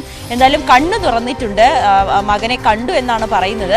കൈകാലുകളൊക്കെ അനക്കിയിട്ടുണ്ട്. എന്തായാലും പ്രത്യേക മെഡിക്കൽ ബുള്ളറ്റിൻ 10 മണിക്ക് വരും. അതിൽ നമുക്ക് കൂടുതൽ വിശദാംശങ്ങൾ അറിയാൻ സാധിക്കും. എന്തായാലും ഒരു ആരോഗ്യനിലയിൽ നേരിയ പുരോഗതി ഉണ്ടെന്ന് നമുക്ക് പറയാൻ കഴിയും. കാരണം കഴിഞ്ഞ 2 ദിവസമായി അബോധാവസ്ഥയിലായിരുന്നു, വെന്റിലേറ്ററിലായിരുന്നു. ഇപ്പോഴും വെന്റിലേറ്ററിൽ തുടരുകയാണെങ്കിൽ പോലും കണ്ണ് തുറന്നു എന്നുള്ളത് ഒരു സന്തോഷത്തിന്റെ ഒരു പോസിറ്റീവായിട്ടുള്ളൊരു സൂചനയായി തന്നെ നമുക്ക് കണക്കാക്കാം. എന്തായാലും വരും മണിക്കൂറിലുള്ള മെഡിക്കൽ ബുള്ളറ്റിൽ എന്താണ് ഉമാ തോമസിന്റെ ഇപ്പോഴത്തെ ശാരീരിക അവസ്ഥ, ആരോഗ്യാവസ്ഥ എന്നതിൽ കൃത്യമായിട്ടുള്ള ഒരു വിവരം ലഭിക്കുകയും ചെയ്യും. തലച്ചോറിനും ഒപ്പം തന്നെ നെഞ്ചിനുമേറ്റ ഗുരുതരമായിട്ടുള്ള പരിക്കാണ് ഇത്തരത്തിലൊരു വെന്റിലേറ്ററിലൊക്കെ ഇപ്പോഴും നിൽക്കാനുള്ളൊരു കാരണമായത്. തലച്ചോറിലൊക്കെ ബ്ലഡ് കട്ടപിടിക്കുന്ന ഒരു സാഹചര്യം, രക്തം കട്ടപിടിക്കുന്ന ഒരു സാഹചര്യമുണ്ട്. ഇതിനു വേണ്ടിയിട്ടുള്ള ചികിത്സകളെല്ലാം കൃത്യമായി ഡോക്ടർമാർ കൊടുക്കുന്നുണ്ട്. ഓരോ മണിക്കൂറുകളിലും വിദഗ്ധരായിട്ടുള്ള ഡോക്ടർമാരുടെ നിരീക്ഷണത്തിൽ തന്നെയാണ് ഉമാ തോമസ് തുടരുന്നത്. അതിനിടയിലാണ് ഇന്ന് രാവിലെ അല്പസമയം മുമ്പ് മകൻ ഉള്ളിൽ കയറി വെന്റിലേറ്ററിന്റെ ഉള്ളിൽ കയറി ഉമാ തോമസിനെ കാണുകയും കണ്ണു തുറന്നു എന്നും കൈകാലുകൾ അനക്കി എന്നുമുള്ള സന്തോഷത്തിന്റെ ഒരു സൂചന കൂടി മകന്റെ ഭാഗത്തു നിന്നും ഉണ്ടാകുന്നത്. എന്തായാലും എത്രയും വേഗം ഉമാ തോമസ് സുഖം പ്രാപിക്കട്ടെ എന്ന് തന്നെ പ്രാർത്ഥിക്കാം. അശ്വതി, അതാണ് നവമി. മറ്റൊരു കാര്യം, ഈ പോലീസിന്റെയും ഫയർഫോഴ്സിന്റെയും സംയുക്ത റിപ്പോർട്ട് പുറത്തു വന്നിരിക്കുകയാണല്ലോ. സ്റ്റേജ് നിർമ്മിച്ചത് അപകടകരമായി തന്നെ എന്നാണ് റിപ്പോർട്ടിൽ പറയുന്നത്. മറ്റെന്തൊക്കെ കാര്യങ്ങളാണ് അതിലുള്ളത്?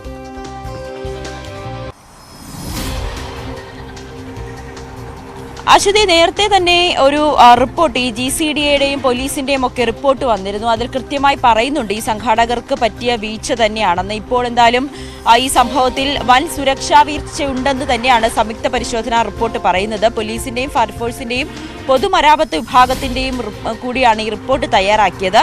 ഇതിൽ പറയുന്നതനുസരിച്ച് സ്റ്റേജ് നിർമ്മിച്ചത് അപകടകരമായിട്ടുള്ള രീതിയിൽ തന്നെയാണ്. അധികമായി നിർമ്മിച്ച ഭാഗത്ത് വേണ്ട ഉറപ്പുണ്ടായിരുന്നില്ല. നമുക്കറിയാം ആ ഭാഗത്ത് നിന്നാണ് ഉമാ തോമസ് താഴേക്ക് വീഴുന്നതും.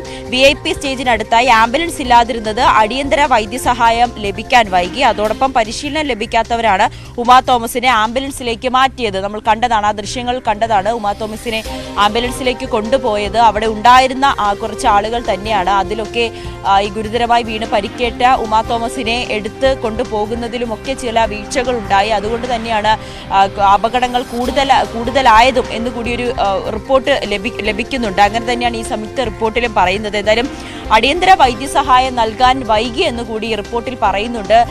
കാരണം ഡോക്ടർമാർ അവിടെ ഉണ്ടായിരുന്നുവെങ്കിൽ പോലും ഡോക്ടർമാർ എത്തുന്നതിന് മുൻപ് തന്നെ ഈ അവിടെ തടിച്ചുകൂടിയ ആളുകൾ ഉമാ തോമസിനെ ആംബുലൻസിൽ കയറ്റി ആശുപത്രിയിലേക്ക് കൊണ്ടുപോകുന്നതാണ് നമ്മൾ ആ ദൃശ്യങ്ങൾ കണ്ടത്. ഡോക്ടർമാർ പറയുന്നതനുസരിച്ച് അവിടെ മറ്റു കുട്ടികൾ ദേഹാസ്വാസ്ഥ്യമുണ്ടായി അങ്ങനെ കുറച്ച് പ്രശ്നങ്ങളായി വന്ന കുട്ടികളെ ഞങ്ങൾ ചികിത്സിക്കുന്നതിനിടയിലാണ് ഉമാ തോമസിന്റെ അപ്രതീക്ഷിതമായിട്ടുള്ള ഒരു വീഴ്ചയും. ഇവർ അവിടേക്ക് എത്തുന്നതിന് മുൻപ് തന്നെ ഈ അവിടെ ഉണ്ടായിരുന്ന ആളുകൾ ഉമാ തോമസിനെ ആശുപത്രിയിലേക്ക് മാറ്റിയിരുന്നു. അതും ഒക്കെ ആ ഒരു കൊണ്ടുപോകുന്നതിലൊക്കെയുള്ള അതിലുള്ള ഒരു ചെറിയൊരു പ്രശ്നമൊക്കെ ഉമാ തോമസിന്റെ നില ഗുരുതരമാകാൻ കാരണമായിരുന്നു ഡോക്ടർമാരും ഒക്കെ വ്യക്തമാക്കുന്നുണ്ട്. അങ്ങനെ തന്നെയാണ് ഈ റിപ്പോർട്ടിൽ പറയുന്നത്. അവരെ കൊണ്ടുപോകുന്നതിലുണ്ടായിരുന്ന വീഴ്ചയും ഒക്കെ ഈ ഒരു അപകടത്തിന്റെ ആഘാതം വർദ്ധിക്കാൻ കാരണമായി എന്ന് പറയുന്നുണ്ട്. എന്തായാലും ഈ 3 റിപ്പോർട്ടുകളിലും കൃത്യമായി പറയുന്നുണ്ട് ഈ സംഘാടനത്തിലുണ്ടായ വീഴ്ചയാണെന്ന്. അത് നമ്മൾ അവിടെ ചെന്ന് കാണുമ്പോൾ തന്നെ കൃത്യമായി വ്യക്തമാകുകയും ചെയ്യും. ഇതിനോടകം 3 പേരെയാണ് പോലീസ് അറസ്റ്റ് ചെയ്തിരിക്കുന്നത്. വരും ദിവസങ്ങളിൽ കൂടുതൽ അറസ്റ്റുകളും വരും മണിക്കൂറിൽ കൂടുതൽ അന്വേഷണവും ഒക്കെ ഇതിന്റെ ഭാഗമായി ഉണ്ടാകും. അശ്വതി. ശരി നവമി, ഒന്ന് തുടരണം. നേരത്തെ പറഞ്ഞതുപോലെ നമ്മൾ 2024 ഏറ്റവും അവസാനത്തെ മണിക്കൂറുകളിലൂടെയാണ് കടന്നുപോയിക്കൊണ്ടിരിക്കുന്നത്. മണിക്കൂറുകൾക്കപ്പുറം പുതുവർഷമാണ്. പുതുവർഷത്തെ വരവേൽക്കാൻ ലോകം ഒരുങ്ങിക്കഴിഞ്ഞു. പസഫിക് സമുദ്രത്തിലെ കിരിബാത്തി ദ്വീപിൽ വൈകിട്ട് 3:30യോടെയാണ് പുതുവർഷം പിറക്കുക. സംസ്ഥാനത്തും വിപുലമായ ആഘോഷങ്ങളാണ്. ഫോർട്ട് കൊച്ചിയിലെ പരേഡ് ഗ്രൗണ്ടിൽ ഇത്തവണ പാപ്പാഞ്ഞിയെ കത്തിക്കില്ലെങ്കിലും വെളി ഗ്രൗണ്ട് ആഘോഷത്തിന് സജ്ജമാണ്. 1000 പോലീസുകാരെയാണ് ഇവിടെ സുരക്ഷയ്ക്കായി ഒരുക്കിയിട്ടുള്ളത്. ലഹരി ഉപയോഗിക്കുന്നവരെ കണ്ടെത്താൻ സ്ക്വാഡിനെയും നിയോഗിച്ചിട്ടുണ്ട്. നവമിയിലേക്ക് ഒരിക്കൽ കൂടി പോവാം. നവമി, ആദ്യം തന്നെ ഹാപ്പി ന്യൂ ഇയർ പറയുന്നു. നല്ലൊരു വർഷമാകട്ടെ നവമിക്ക്. ഇപ്പോൾ ഇത്തവണ അവിടെ പാപ്പാഞ്ഞിയെ കത്തിക്കുന്നില്ല. അതേസമയം വെളി ഗ്രൗണ്ടിൽ ഗാലാഡിയുടെ പാപ്പാഞ്ഞി ഉണ്ട്. എന്താണ് കൊച്ചിയിലെ പുതുവർഷ വിശേഷങ്ങൾ?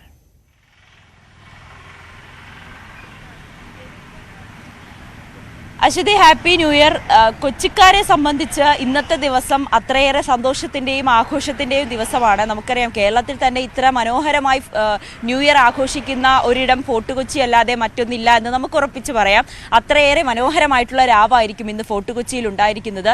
ആയിരക്കണക്കിന് പേരായിരിക്കും ഇന്ന് ആ ഒരു പാപ്പാഞ്ഞിയെ കത്തിക്കുന്നതിന് കാണുന്നതിന് വേണ്ടിയിട്ട് അവിടെ എത്തുന്നത്. വലിയ ആഘോഷം തന്നെയാണ് ഇത്തവണയും അവിടെ സംഘടിപ്പിച്ചിരിക്കുന്നത്. പക്ഷേ നമുക്കറിയാം ഇത്തവണത്തെ പാപ്പാഞ്ഞി കോടതി കയറിയതാണ്. വെളി ഗ്രൗണ്ടിലും പരേഡ് ഗ്രൗണ്ടിലുമൊക്കെ പാപ്പാഞ്ഞിയെ കത്തിക്കുന്നതുമായി ബന്ധപ്പെട്ട് വലിയ തർക്കം നിലനിൽക്കുകയും ഹൈക്കോടതിയുടെ ഉത്തരവ് പ്രകാരം 2ഇടത്തും പാപ്പാഞ്ഞിയെ കത്തിക്കട്ടെ എന്നുള്ള ഒരു വിശാലമായ ഉത്തരവൊക്കെ കിട്ടിയതായിരുന്നു. എന്തായാലും പക്ഷേ നമ്മുടെ മുൻ പ്രധാനമന്ത്രി മൻമോഹൻ സിംഗിന്റെ നിര്യാണത്തെ തുടർന്ന് പരേഡ് ഗ്രൗണ്ടിലെ ആഘോഷ പരിപാടികളൊക്കെ അവർ മാറ്റിവെച്ചിരിക്കുകയാണ്.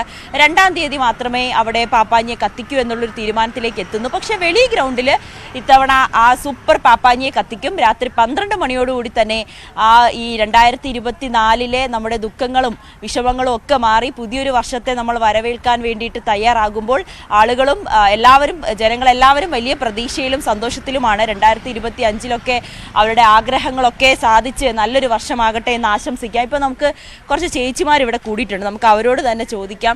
ഒരു വലിയ സീരിയസ് ആയിട്ടുള്ള സംഭാഷണത്തിലാണെന്ന് മനസ്സിലായി. ഞാനൊന്ന് ഇടപെട്ടോട്ടെ. ന്യൂ ഇയറിന്റെ പ്ലാനിങ് ആണോ? ഇല്ല, ഞങ്ങള് പഴയ കാര്യങ്ങൾ ന്യൂ ഇയർ ഒക്കെ എങ്ങനെയാ ആഘോഷിക്കുന്നത്? ന്യൂ ഇയർ എപ്പോഴും എവിടെയെങ്കിലൊക്കെ പോകും. റിസോർട്ടിൽ കടമക്കൂടി പോവാന്ന് ഞങ്ങൾക്ക് കുറച്ച് ഗ്രൂപ്പ് ഉണ്ട്. ഒരു ഗ്യാങ്ങായിട്ട് പോകും. ഇപ്രാവശ്യം ഗേൾസ് അല്ല, ഒരു ഫാമിലിയും ഒക്കെ ഉണ്ട്. പക്ഷെ ഇപ്പൊ കുറച്ച് പേര് മാറിയത് കാരണം പോവാൻ പറ്റില്ല. അതാണ് എന്റെ വിഷമത്തില്ല.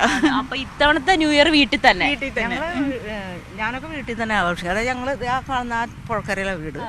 അപ്പൊ അവിടെ തന്നെ കുറെ കൂട്ടുകാരുണ്ട്. എല്ലാവരും കൂടി നേരം വിളിക്കുന്നവരെ അടിച്ചു പൊളിച്ച് പാട്ട്, ഡാൻസ്. അവിടെ ഭയങ്കര ആഘോഷം. ഫോർട്ട് കൊച്ചിയിൽ പോകാറില്ല? ഫോർട്ട് കൊച്ചിയിൽ ഇതുവരെ പോയിട്ടില്ല. പേടിയായിട്ടാണ്. അത്ര സമാധാനത്തിൽ വീട്ടിലിരുന്ന് ഭയങ്കര രസമാണ്. പാട്ടൊക്കെ ഞങ്ങൾ സിസ്റ്ററൊക്കെ വെച്ചിട്ട് പാട്ടൊക്കെ പാടി. ഫ്രണ്ടിൽ എപ്പോഴും പാട്ട് പാടുന്ന ആള്. അപ്പൊ നമുക്കൊരു പാട്ട് പാടിയാലോ? ന്യൂ ഇയർ ആയിട്ട് നമ്മുടെ ന്യൂസ് 18 പ്രേക്ഷകർക്ക് വേണ്ടിയിട്ട് ന്യൂ ഇയർ ആയിട്ട് ഏത് പാട്ട് പാടും? ഒരു പാട്ട് ഇഷ്ടമുള്ളൊരു പാട്ട്. അയ്യോ, പെട്ടെന്ന് പറയുമ്പോ പ്രേക്ഷകരുടെ അടുത്ത വർഷം അടിപൊളിയായിരിക്കും. വാൻമേഘം പൂപ്പൂവായി തൂവും ദേഹമെന്നവാകും ഇൻപമാകനോകും மழைத்துளி தெரித்தது எனக்குள்ளே குளித்தது நினைத்தது பலித்தது குடை கம்பி துளிர்த்தது வானம் முத்துக்கள் சிந்தி வாழ்க வென்றதே வாழ்க என்றதே மேகம் வந்தது பூக்கள் சிந்தது ஆளுமில்லை சேர்த்தெடுத்த நூலுமில்லை கோர்த்தெடுக்கவான் மேகம் பூமாய் தூவும் தேகம் என்னவாகும் ഇൻപമാക നോക്കും. Happy new year. അടിപൊളി അടിപൊളി അശ്വതി, അടിപൊളി പാട്ടായിരുന്നു കേട്ടോ. ഇത് കേട്ടിട്ട് നമ്മുടെ വർഷം 2025 സൂപ്പർ ആവുമെന്ന് തന്നെ തോന്നുന്നു. ഇവിടെ ഒരാൾ ഒളിച്ചിരിപ്പുണ്ട്. ചേച്ചി എന്താ ഇങ്ങനെ ഒളിച്ചിരിക്കുന്നത്? നാണാണോ? ക്യാമറ കണ്ടതിന്റെ നാണാണോ? പറ, 2025 എന്താ പ്ലാൻ? 2025 ഒന്നും പ്ലാനില്ല, ഒരു പ്ലാനും ഇല്ല അല്ലേ? എന്തായാലും ചേച്ചിമാര് പൊളിയാട്ടോ. അവരൊക്കെ ന്യൂ ഇയർ ഒക്കെ വീട്ടില് കുടുംബത്തോടൊപ്പം വലിയ രീതിയിൽ ആഘോഷിക്കാനൊക്കെ തയ്യാറായിട്ടിരിക്കുകയാണ്. ഇപ്പൊ അതേ നമ്മളിവിടെ രാവിലെ എക്സസൈസ് ഒക്കെ ചെയ്ത് തളർന്നു വന്നിരിക്കുന്ന 2 പേരുണ്ട്. നമ്മൾ അവരോട് തന്നെ ചോദിക്കാം. ചേട്ടാ, എന്താണ് 2025 ആയിട്ടുള്ള പ്ലാൻ? 2025 പ്രത്യേക പ്ലാനുകളൊന്നുമില്ല. പക്ഷെ മറ്റുള്ളവർക്ക് കൊടുക്കാനുള്ള ഒരു ഉപദേശമുണ്ട്. ഈ പരിസരം മുഴുവൻ കണ്ടോ, എന്ത് ഡേറ്റി ആയിട്ട് കിടക്കണം. ആ വേസ്റ്റ് മാനേജ്മെൻറ്റ് എല്ലാ ആൾക്കാരെയും ബോധവാന്മാരാക്കണം എന്നുള്ളതാണ് എൻ്റെ അഭിപ്രായം. ഒരു അനാവശ്യം വേസ്റ്റ് അലക്ഷ്യമായിട്ട് വലിച്ചെറിയോ അത് മറ്റുള്ളവർക്ക് ഉപദ്രവമുണ്ടാകുന്ന രീതിയിൽ ഇങ്ങനെ ഇടുകയോ ചെയ്യാൻ പാടില്ല. അപ്പോൾ അതിനു വേണ്ടിയുള്ള ശ്രമങ്ങൾ സർക്കാരിൻ്റെ ഭാഗത്തു നിന്നും ഇവിടെ ഈ വെൻഡേഴ്സിൻ്റെ ഭാഗത്തു നിന്നൊക്കെ ഉണ്ടാകണമെന്നുള്ളതാണ് നിർദ്ദേശം. അതാണ് 2024 എങ്ങനെയുണ്ടായിരുന്നു ചേച്ചി? ഞങ്ങളെ സംബന്ധിച്ച് നഷ്ടങ്ങളുടെ വർഷമായിരുന്നു. അമ്മിച്ച് മരിച്ചു, പെങ്ങൾ മരിച്ചു, അങ്ങനെ. 2025 നല്ലൊരു വർഷമാകട്ടെ എന്ന് ആശംസിക്കുന്നു. Thank you very much. എന്തായാലും അശ്വതി ചേട്ടൻ പറഞ്ഞത് വളരെ കൃത്യമായിട്ടുള്ളൊരു കാര്യമാണ്. നമ്മുടെ ഈ പരിസരം കൊച്ചി മറൈൻ ഡ്രൈവിലാണ് നമ്മളിപ്പോൾ നിൽക്കുന്നത്, ക്യൂൻസ് വാക്ക് വേയിൽ. അവിടെ ഈ വേസ്റ്റുകൾ നോക്കിയേ, എന്തോരം പ്ലാസ്റ്റിക് വേസ്റ്റുകളാണ് ഇവിടെ കാണാൻ വരുന്നവരൊക്കെ കൊണ്ടിടുന്നത്. അതൊക്കെ ഭയങ്കര മോശമാണ്. നമ്മുടെ നാടാണ്, നമ്മുടെ ആളുകളൊക്കെ ഫോറിനേഴ്സൊക്കെ വന്ന് ഇവിടെ ഇരുന്ന് നമ്മൾ ആഘോഷിക്കുന്ന ഒരു ഇടമാണ്. അവിടെയൊക്കെ ഇത്ര വൃത്തികേടായിട്ട് കിടക്കുന്നത് നമുക്ക് തന്നെയാണ് നാണക്കേട്. എന്തായാലും ഇനിയുള്ള ആളുകളൊക്കെ അത് ശ്രദ്ധിക്കട്ടെ, ഇവിടെ വന്നിരിക്കുന്നവരൊക്കെ അതൊക്കെ ശ്രദ്ധിക്കട്ടെ എന്ന് നമുക്കും കരുതാം. എന്തായാലും ഫോർട്ട് കൊച്ചി ന്യൂ ഇയറിന് വേണ്ടിയിട്ടുള്ള തയ്യാറെടുപ്പുകളെല്ലാം അവസാന ഘട്ടത്തിലാണ്. പാപ്പാഞ്ഞിയൊക്കെ റെഡിയാണ്. നമുക്കറിയാം പരേഡ് ഗ്രൗണ്ടിലെ പാപ്പാഞ്ഞി ഇല്ലാത്തതുകൊണ്ട് വെളി ഗ്രൗണ്ടിലാണ് പാപ്പാഞ്ഞിയെ കത്തിക്കുന്നത്. നമുക്കവിടെ കുറച്ച് പേര് അവിടെ ഒരു എക്സസൈസ് ഒക്കെ ചെയ്തിരിക്കുന്നുണ്ട്. അപ്പോൾ അവരോട് തന്നെ ചോദിക്കാം. അതിനിടയിൽ ഞാനൊരു കാര്യം അശ്വതിനോട് ചോദിക്കട്ടെ. അശ്വതിയുടെ ന്യൂ ഇയർ പ്ലാൻ എന്താണ്? റെസല്യൂഷൻ എന്താ? റെസല്യൂഷൻ ഇത് ഞാൻ അങ്ങോട്ട് നവമിയോട് ചോദിക്കാനിരുന്ന ചോദ്യം എന്നോട് നേരത്തെ ചോദിച്ചിരിക്കുകയാണ്. അപ്പോൾ ഡാനെ നമുക്ക് സ്ക്രീനിൽ കാണാം. ഡാനും ന്യൂ ഇയർ വിശേഷങ്ങൾ, തിരുവനന്തപുരത്തെ വിശേഷങ്ങൾ പങ്കുവയ്ക്കാൻ ഉടനെ തന്നെ നമ്മൾക്കൊപ്പം ചേരും. നവമി, പ്രത്യേകിച്ച് നമ്മൾ എന്തെങ്കിലും റെസല്യൂഷൻ എടുത്താൽ തീരുമാനിച്ചത് നടപ്പിലാക്കണമല്ലോ. ഇതുവരെ അങ്ങനെ എടുത്ത തീരുമാനങ്ങളൊന്നും നടപ്പിലാക്കാൻ കഴിഞ്ഞിട്ടില്ലാത്തതുകൊണ്ട് ഇത്തവണ പുതിയ റെസല്യൂഷനൊന്നും ആലോചിച്ചിട്ടില്ല. എങ്ങനെയെങ്കിലും തട്ടിമുട്ടിയൊക്കെ അങ്ങ് പോകണം എന്നേ ഉള്ളൂ. അപ്പോൾ നവമി അവരിലേക്ക് പൊക്കോളൂ. എന്തായാലും ഗംഭീര ഒരു പാട്ട് കിട്ടി. അതുപോലെ അവിടുത്തെ എല്ലാ ചേട്ടന്മാരൊക്കെ പറഞ്ഞ കാര്യങ്ങളൊക്കെ വളരെ പ്രധാനപ്പെട്ടതുമാണ്. നമുക്ക് അവരിലേക്ക് കൂടി പോവാം. അതെ, തീർച്ചയായും അശ്വതി, അത് തന്നെയാണ്. നമ്മളൊരു റെസല്യൂഷൻ എടുത്താൽ അത് പൂർത്തിയാക്കണമല്ലോ. ആദ്യത്തെ ഒരു മാസം നമുക്ക് അതിൽ ഭയങ്കര ആവേശമായിരിക്കും. പിന്നെ നമ്മുടെ ആ ഒരു മടിയൊക്കെ കയറി വന്നിട്ട് പലപ്പോഴും റെസല്യൂഷൻ കംപ്ലീറ്റ് ആക്കാൻ പറ്റത്തില്ല. നമുക്കിതേ ഒരു ചേട്ടൻ എക്സസൈസ് ഒക്കെ ചെയ്തിട്ട് ഇവിടെ ക്ഷീണിച്ച് വന്നിട്ടുണ്ട്. ചേട്ടാ, ന്യൂ ഇയർ ആയിട്ട് എന്താ പ്ലാൻ? പ്രത്യേകിച്ച് പ്ലാനൊന്നുമില്ല, എന്നുള്ള പോലെ തന്നെയുള്ള കാര്യങ്ങളേ ഉള്ളൂ. പിന്നെ ഇതുവരെ സത്യസന്ധമായ ജീവിതം നയിച്ചത്, ഇനിയും അങ്ങോട്ട് അത് തന്നെ ആയിരിക്കണം എന്നുള്ളതാണ്. 2024 എങ്ങനെയുണ്ടായിരുന്നു? നന്നായിരുന്നു, കുഴപ്പമില്ലായിരുന്നു. വലിയ നമ്മൾ കൂടുതൽ ആഗ്രഹങ്ങളില്ലാത്തതിൻ്റെ പേരിൽ നമ്മൾ സന്തോഷമായിട്ട് ജീവിതം മുന്നോട്ട് കൊണ്ടുപോകാനായിട്ട് സാധിക്കുന്നുണ്ട്. നമ്മളെ കയ്യിൽ ഒതുങ്ങുന്ന എത്രത്തോളം സാമ്പത്തികമുണ്ട് അതിനകത്ത് നിന്നുകൊണ്ട് നമ്മൾ ജീവിതം മുന്നോട്ട് കൊണ്ടുപോകുന്നൊരു രീതിയാണ് ഇതുവരെ അവലംബിച്ചിട്ടുള്ളത്. ഇനി മുന്നോട്ടുള്ള കാര്യം അങ്ങനെ തന്നെ നടക്കണം. ഈശ്വരൻ അതിനുള്ള ഇത് തരും എന്നുള്ള രീതിയിലാണ് ഉദ്ദേശിക്കുന്നത്. അപ്പോൾ എല്ലാ രീതിയിലും വെച്ച് നോക്കുമ്പോഴത്തേക്കും 2024 ധാരാളം സംഭവങ്ങളുണ്ടായിട്ട് നമുക്കറിയാവുന്നതാണ്. പക്ഷേ 2025 അത് ആവർത്തിക്കാതിരിക്കട്ടെ എന്നുള്ളൊരു പ്രാർത്ഥനയും കൂടി ഉണ്ട്. നല്ല രീതിയിൽ എല്ലാ ജനങ്ങളും നന്മയോടുകൂടി നല്ല സന്തോഷത്തോടുകൂടി പോകുന്ന ഒരു കാലഘട്ടം ഉണ്ടാകണമെന്നുള്ള വിശ്വാസവും എന്നെ സംബന്ധിച്ചിട്ടുണ്ട്. പക്ഷെ അതൊന്നും സാധിക്കുന്നില്ല. എല്ലായിടത്തും ഈ മതപരമായും രാഷ്ട്രീയപരമായിട്ടുള്ള പ്രശ്നങ്ങളാണ് എല്ലായിടത്തും. ഇവരൊന്നും മനസ്സിലാക്കുന്നില്ല. മതത്തേക്കാളെല്ലാം വലുത് മനുഷ്യനാണ്. അത് മനസ്സിലാക്കി കഴിഞ്ഞാൽ ഇതിനെല്ലാം ഒരു പരിഹാരം കാണാൻ പറ്റും. രാഷ്ട്രീയത്തിലായാലും ഈ രാഷ്ട്രീയക്കാർ എന്താ ചെയ്യുന്നത് വെച്ചിട്ടുണ്ടെങ്കിൽ അവരുടെ രാഷ്ട്രീയം വളർത്താനായിട്ട് അവർ മറ്റ് മതവിഭാഗങ്ങളെ പ്രീണിപ്പിക്കുകയും അങ്ങനെയുള്ള ചില സംവിധാനങ്ങൾ ഇവിടെ ഉണ്ട്. മറ്റ് മതത്തിൽപ്പെട്ട ആളുകൾക്ക് അത് ഇഷ്ടപ്പെടാത്തൊരവസ്ഥ വരുന്നു. അങ്ങനെയുള്ള പ്രശ്നങ്ങളായിട്ട് മുന്നോട്ട് പോകുന്നതാണ്. അപ്പം ഞാൻ പറയുന്നത് മതത്തേക്കാൾ വലുത് മനുഷ്യൻ തന്നെയാണ്. അതാണ് എൻ്റെ അഭിപ്രായം. ഞാനിവിടെ നടക്കാൻ തുടങ്ങിയിട്ട് ഇപ്പോൾ ഏതാണ്ട് 10-20 വർഷത്തോളമായി ഇവിടെ നടക്കുന്നതാണ്. എനിക്ക് തോന്നുന്നത് ഇതിലെ ഏറ്റവും സീനിയർ ആയിരിക്കാം ഞാൻ എന്ന് തോന്നുന്നത്. അന്ന് ഈ റോഡൊന്നും ഉണ്ടായിരുന്നില്ല. അങ്ങനെ ഉള്ളൊരു ഇതായിരുന്നു ഉണ്ടായിരുന്നു. അശ്വതി, എന്തായാലും പ്രധാനപ്പെട്ട കാര്യം തന്നെയാണ് ചേട്ടൻ പറഞ്ഞത്. നമുക്കറിയാം 2024 നമുക്ക് ഒരുപാട് ദുഃഖങ്ങളും ദുരിതങ്ങളും ഒക്കെ ഉണ്ടായി. വയനാട് ദുരന്തം ഉൾപ്പെടെയുള്ളവരെ ഉണ്ടായ ഒരു വർഷം കൂടിയാണ്. എന്തായാലും വരും വർഷങ്ങളിൽ അങ്ങനെ ഒന്നും സംഭവിക്കല്ലേ എന്ന് നമുക്ക് പ്രാർത്ഥിക്കാം. ഇവിടെ കുറച്ച് പിള്ളേർ സെറ്റ് ഇരിപ്പുണ്ട്, കുറച്ച് ഫ്രീക്കന്മാരും ഫ്രീക്കത്തികളും ഇരിപ്പുണ്ട്. ക്യാമറ കണ്ടിട്ട് എന്താണ് നിങ്ങളുടെ ന്യൂ ഇയർ പ്ലാൻ? ഫോർട്ട് കൊച്ചിയിലേക്ക് പോകാനാണോ? അല്ല, എനിക്ക് വേറെ പ്രോഗ്രാം പരിപാടി ഉണ്ട്. എന്നാലും 2025 എന്താണ് ഒരു ന്യൂ ഇയർ റെസൊല്യൂഷൻ? എന്തായിരിക്കും 2025 എന്തായിരിക്കും മാറ്റണമെന്ന് തീരുമാനിച്ച ഒരു സ്വഭാവം? ഈ വർഷമെങ്കിലും 3G ആവാതിരിക്കുക. എന്താണോ അങ്ങനെ എന്താണ് കേട്ടില്ല? 6G പോകാനുള്ള പ്ലാനാണ്. 3G കിടക്കാതെ. എന്തായാലും 2024 ഫ്രീക്കന്മാരെ സംബന്ധിച്ച് 3G നിന്നും 6G ആവട്ടെ എന്നുള്ളൊരു പ്രാർത്ഥനയിലാണ് അവരെന്തായാലും. അവരുടെ ആഗ്രഹമൊക്കെ സാധിക്കട്ടെ എന്ന് തന്നെ പ്രാർത്ഥിക്കുക അശ്വതി. അങ്ങനെ അശ്വതിക്കും 2025 നല്ലൊരു അവസാനിപ്പിക്കുന്നതിന് മുമ്പ് നവമിയോടും കൂടി ചോദിക്കട്ടെ. നവമി ഇപ്പൊ എല്ലാ തലമുറയിലുള്ളവരെയും പ്രേക്ഷകരിലേക്ക് എത്തിച്ചു. അവരുടെ ന്യൂ ഇയർ ആഘോഷമൊക്കെ എങ്ങനെയാണെന്നൊക്കെ ചോദിച്ചു. നവമിയുടെ ആഘോഷം എങ്ങനെയാണ്?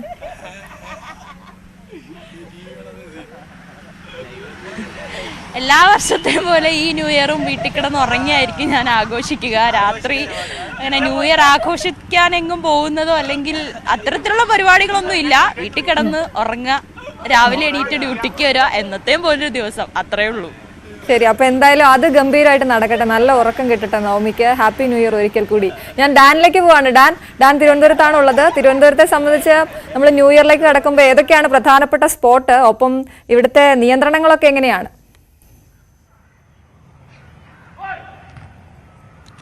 Aswathy, good morning. പതിവ് പോലെ തന്നെയാണ് തിരുവനന്തപുരത്ത് പ്രധാനമായി ശംഖുമുഖം, കോവളം തുടങ്ങിയ സ്ഥലങ്ങൾ കേന്ദ്രീകരിച്ചുകൊണ്ട് തന്നെയാണ് ന്യൂ ഇയർ ആഘോഷങ്ങൾ, പുതുവത്സരാഘോഷങ്ങൾ പ്രധാനമായി നടക്കുക. വർക്കല ഉൾപ്പെടെയുള്ള സ്ഥലങ്ങളിലും വലിയ തരത്തിൽ വിനോദസഞ്ചാരികൾ എത്തുന്നുണ്ട് എന്നാണ് അറിയാൻ കഴിയുന്നത്. അതുകൊണ്ട് തന്നെ മുൻവർഷങ്ങളിലേതുപോലെ കർശനമായ സുരക്ഷാ പരിശോധനകൾ, നിരീക്ഷണമൊക്കെ പോലീസ് ശക്തമാക്കിയിട്ടുണ്ട്. ബീച്ചിലേക്ക് അടക്കം, കോവളത്തെ ബീച്ചിലേക്ക് അടക്കം നിശ്ചിത സമയം കഴിഞ്ഞ് ആർക്കും ഇറങ്ങാൻ കഴിയാത്ത തരത്തിൽ നിയന്ത്രണങ്ങൾ പോലീസ് ശക്തമാക്കും. അവിടെ പ്രത്യേക കൺട്രോൾ റൂം തുറന്നുകൊണ്ടാണ് ഈ പരിശോധനകളൊക്കെ പോലീസ് ഏകോപിപ്പിച്ചുകൊണ്ടിരിക്കുന്നത്. സിറ്റി പോലീസ് കമ്മീഷണറുടെ നേതൃത്വത്തിൽ കൂടുതൽ സേനയെ ഇന്ന് ഈ പ്രധാനമായി ആഘോഷങ്ങൾ നടക്കുന്ന സ്ഥലങ്ങളിലൊക്കെ വിന്യസിക്കും. തിരുവനന്തപുരം നഗരത്തിൽ മ്യൂസിയം മുതൽ അങ്ങോട്ട് തിരക്ക് കൂടുതലുള്ള സ്ഥലങ്ങളിലേക്ക്, കനകക്കുന്ന് കൊട്ടാരത്തിന്റെ ഭാഗം, ഇവിടെയൊക്കെ വലിയ തരത്തിൽ തിരക്കുണ്ടാകാനുള്ള സാധ്യതയുണ്ട്. അവിടെയൊക്കെ പോലീസിന്റെ നിരീക്ഷണം ശക്തമാക്കിയിട്ടുണ്ട്. അതോടൊപ്പം മാനവീയ വീതിയിലും ഈ പുതുവത്സരാഘോഷം പരിഗണിച്ചുകൊണ്ട് കഴിഞ്ഞ ദിവസങ്ങൾ തന്നെ പോലീസിന്റെ നിരീക്ഷണവും പരിശോധനകളുമൊക്കെ വ്യാപകമാക്കിയിരുന്നു. അത് ഇന്നും അതുപോലെ തന്നെ തുടരുമെന്നാണ് അറിയാൻ കഴിയുന്നത്. പ്രധാനമായി കോവളം, ശംഖുമുഖം ഉൾപ്പെടെയുള്ള കേന്ദ്രങ്ങളിലായിരിക്കും തിരുവനന്തപുരം നഗരത്തിന്റെ ഭാഗമായി ഈ പുതുവത്സരാഘോഷങ്ങൾ പ്രധാനമായി നടക്കുന്നത്. അവിടെ ഈ വലിയ റിസോർട്ടുകൾ, ഹോട്ടലുകളെല്ലാം അതിനുവേണ്ടി ഒരുങ്ങിക്കഴിഞ്ഞു. DJ പാർട്ടികൾ ഉൾപ്പെടെയുണ്ട്. നമുക്കറിയാം കഴിഞ്ഞ ചില മാസങ്ങൾക്ക് മുമ്പ് ചില വിവാദങ്ങളൊക്കെ ഉണ്ടായ പശ്ചാത്തലമുള്ളതുകൊണ്ട് പോലീസിന്റെ കർശനമായ നിരീക്ഷണത്തിൽ തന്നെയാണ് ഈ പരിപാടികളൊക്കെ എല്ലായിടത്തും നടക്കുന്നത്. അതോടൊപ്പം തലസ്ഥാനത്ത് ചില ആഴ്ചകൾക്ക് മുമ്പ് 2 ഗുണ്ടാ സംഘങ്ങൾ തമ്മിൽ ഏറ്റുമുട്ടുന്ന ഒരു പശ്ചാത്തലമുണ്ടായിരുന്നു. അപ്പോൾ പോലീസിന്റെ നിഗമനമനുസരിച്ച് ഇന്ന് അതിന് പരസ്പരം അത് വീണ്ടും ഒരു തർക്കത്തിലേക്കോ അല്ലെങ്കിൽ ഒരു കയ്യാങ്കളിയിലേക്കോ ഒക്കെ കടക്കാനുള്ള സാധ്യത ഇന്ന് നിലനിൽക്കുന്നുണ്ട് എന്നാണ് മനസ്സിലാക്കുന്നത്. അതുകൊണ്ട് തന്നെ കഴിഞ്ഞ ദിവസം ഈ സംഘർഷമുണ്ടായ സ്ഥലങ്ങൾ, അതോടൊപ്പം ഇനി സംഘർഷം ഉണ്ടാകാൻ സാധ്യതയുള്ള സ്ഥലങ്ങൾ, ഇവിടെയൊക്കെ കൂടുതൽ സേനയെ വിന്യസിച്ചുകൊണ്ട് പരിശോധന കൂടുതൽ ശക്തമാക്കാനുള്ള ഒരു തീരുമാനത്തിലേക്കാണ് സിറ്റി പോലീസ് എത്തിയിരിക്കുന്നത്. അത്തരത്തിലുള്ള ഒരുക്കങ്ങളാണ് എല്ലായിടത്തും പുരോഗമിച്ചുകൊണ്ടിരിക്കുന്നത്. അതാണ്. ഡാനും പുതുവത്സരാശംസകൾ നേരുകയാണ്. ഡാനെ സംബന്ധിച്ച് 2024 നല്ല വർഷമായിരുന്നല്ലോ അല്ലെ? കുഞ്ഞുണ്ടായ വർഷമാണ്. മകനുണ്ടായ ശേഷം പുതിയ വർഷത്തിലേക്ക് കടക്കുകയാണ്. എന്താണ് പുതിയ പ്ലാനുകളൊക്കെ?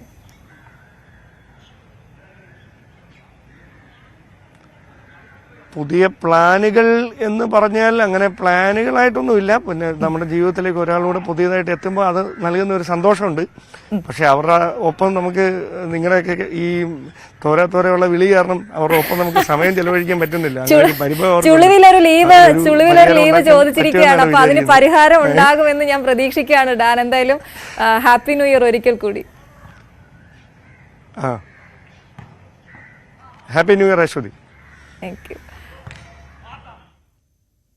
സംസ്ഥാന സ്കൂൾ കലോത്സവത്തിന് തിരിതെളിയാൻ ദിവസങ്ങൾ മാത്രം ശേഷിക്കെ തലസ്ഥാന നഗരിയിൽ അവസാനഘട്ട ഒരുക്കങ്ങൾ പുരോഗമിക്കുകയാണ്. 4-ാം തീയതി ആരംഭിക്കുന്ന കലോത്സവത്തിന്റെ വരവറിയിച്ചുകൊണ്ട് സ്വർണ്ണക്കപ്പ് ഘോഷയാത്ര ഇന്ന് കാസർഗോഡ് നിന്ന് പുറപ്പെടും. ബുധനാഴ്ച തിരുവനന്തപുരത്ത് എത്തും. ഒരുക്കങ്ങളെല്ലാം പൂർത്തിയായതായി അവലോകന യോഗങ്ങൾ പുരോഗമിക്കുകയാണെന്നും വിദ്യാഭ്യാസ മന്ത്രി വി ശിവൻകുട്ടി അറിയിച്ചു.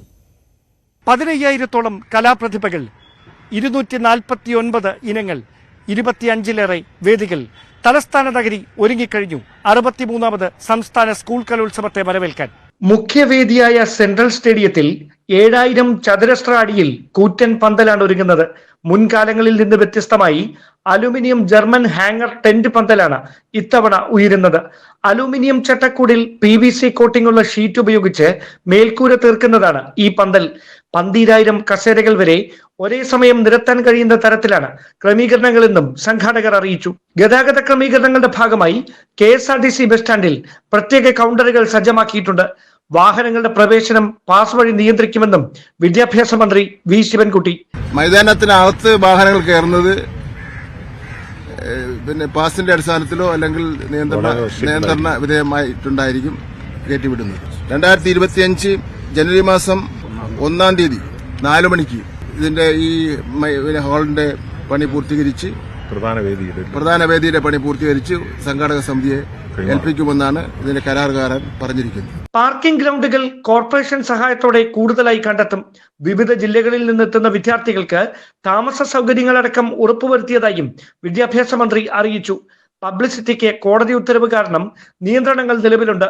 കലോത്സവ കിരീട ഘോഷയാത്രയ്ക്ക് തിരുവനന്തപുരം ജില്ലാ അതിർത്തിയിലും നഗര അതിർത്തിയിലും 1-ാം തീയതി സ്വീകരണമൊരുക്കും. ന്യൂസ് 18 തിരുവനന്തപുരം. അങ്ങനെ തലസ്ഥാന നഗരി ഒരിക്കൽ കൂടി ആതിഥേയരാവുകയാണ്. ഡാൻ കുര്യൻ തുടരുന്നുണ്ട്. ഡാൻ, നമ്മൾ ആതിഥേയരാകുമ്പോൾ, തിരുവനന്തപുരം ആതിഥേയരാകുമ്പോൾ ഏത് രീതിയിലാണ് ഒരുക്കങ്ങൾ പുരോഗമിക്കുന്നത്? ഡാൻ ഇപ്പോൾ എവിടെയാണ് നിൽക്കുന്നത്?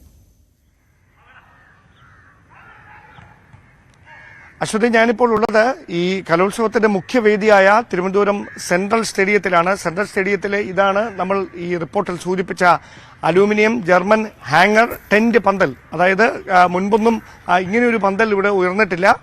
ഇതിന് ചില പ്രത്യേകതകളുണ്ട്. ഏതാണ്ട് 10,000-ഓളം ആളുകൾക്ക് ഇതിനകത്തിരുന്നു കൊണ്ട് വീക്ഷിക്കാൻ തരത്തുന്ന, അതായത് ഈ മുഖ്യവേദിയിൽ നടക്കുന്ന പരിപാടികൾ വീക്ഷിക്കാൻ കഴിയുന്ന തരത്തിലാണ് ക്രമീകരണങ്ങൾ. അതോടൊപ്പം ഈ കാലാവസ്ഥ വ്യതിയാനങ്ങൾ ഉണ്ടായാൽ, അതായത് മഴ പെയ്യുകയോ അങ്ങനെ ശക്തമായ എന്തെങ്കിലും പ്രശ്നങ്ങൾ ഉണ്ടായാൽ ഇത് ഒരു ക്ലോസ്ഡ് ഓഡിറ്റോറിയത്തിന്റെ അറ്റ്മോസ്ഫിയറിലേക്ക് മാറും. അതായത് ഈ കാണുന്ന സംവിധാനങ്ങൾ ഉപയോഗിച്ചുകൊണ്ട് ഇത് പൂർണ്ണമായി ക്ലോസ് ചെയ്യും. എന്നിട്ട് ഇതിനകത്ത് ഈ പരിപാടികൾ നടക്കും. അങ്ങനെ ഏത് തരത്തിലുള്ള കാലാവസ്ഥയിലും സുഗമമായി അകത്തെ പരിപാടികൾ നടക്കാൻ കഴിയുന്ന തരത്തിലാണ് ഈ പന്തൽ ക്രമീകരിച്ചിരിക്കുന്നത്. ഏതാണ്ട് 7,000 ചതുരശ്ര അടിയിലാണ് ഇതിന്റെ നിർമ്മാണം. അവസാനവട്ട ഒരുക്കങ്ങൾ അത് ഇതിനുള്ളിൽ പുരോഗമിക്കുന്നു. ഏറ്റവും പിന്നിലായി, നമ്മളിപ്പോൾ നിൽക്കുന്ന സ്ഥലത്തിന് പിന്നിലായി സ്റ്റേജിന്റെ നിർമ്മാണമാണ് പ്രധാനമായി പുരോഗമിച്ചുകൊണ്ടിരിക്കുന്നത്. സമാനമായ തരത്തിൽ 25ഓളം വേദികളാണ് വിവിധ നഗരത്തിന്റെ വിവിധ ഭാഗങ്ങളായി ക്രമീകരിച്ചിരിക്കുന്നത്.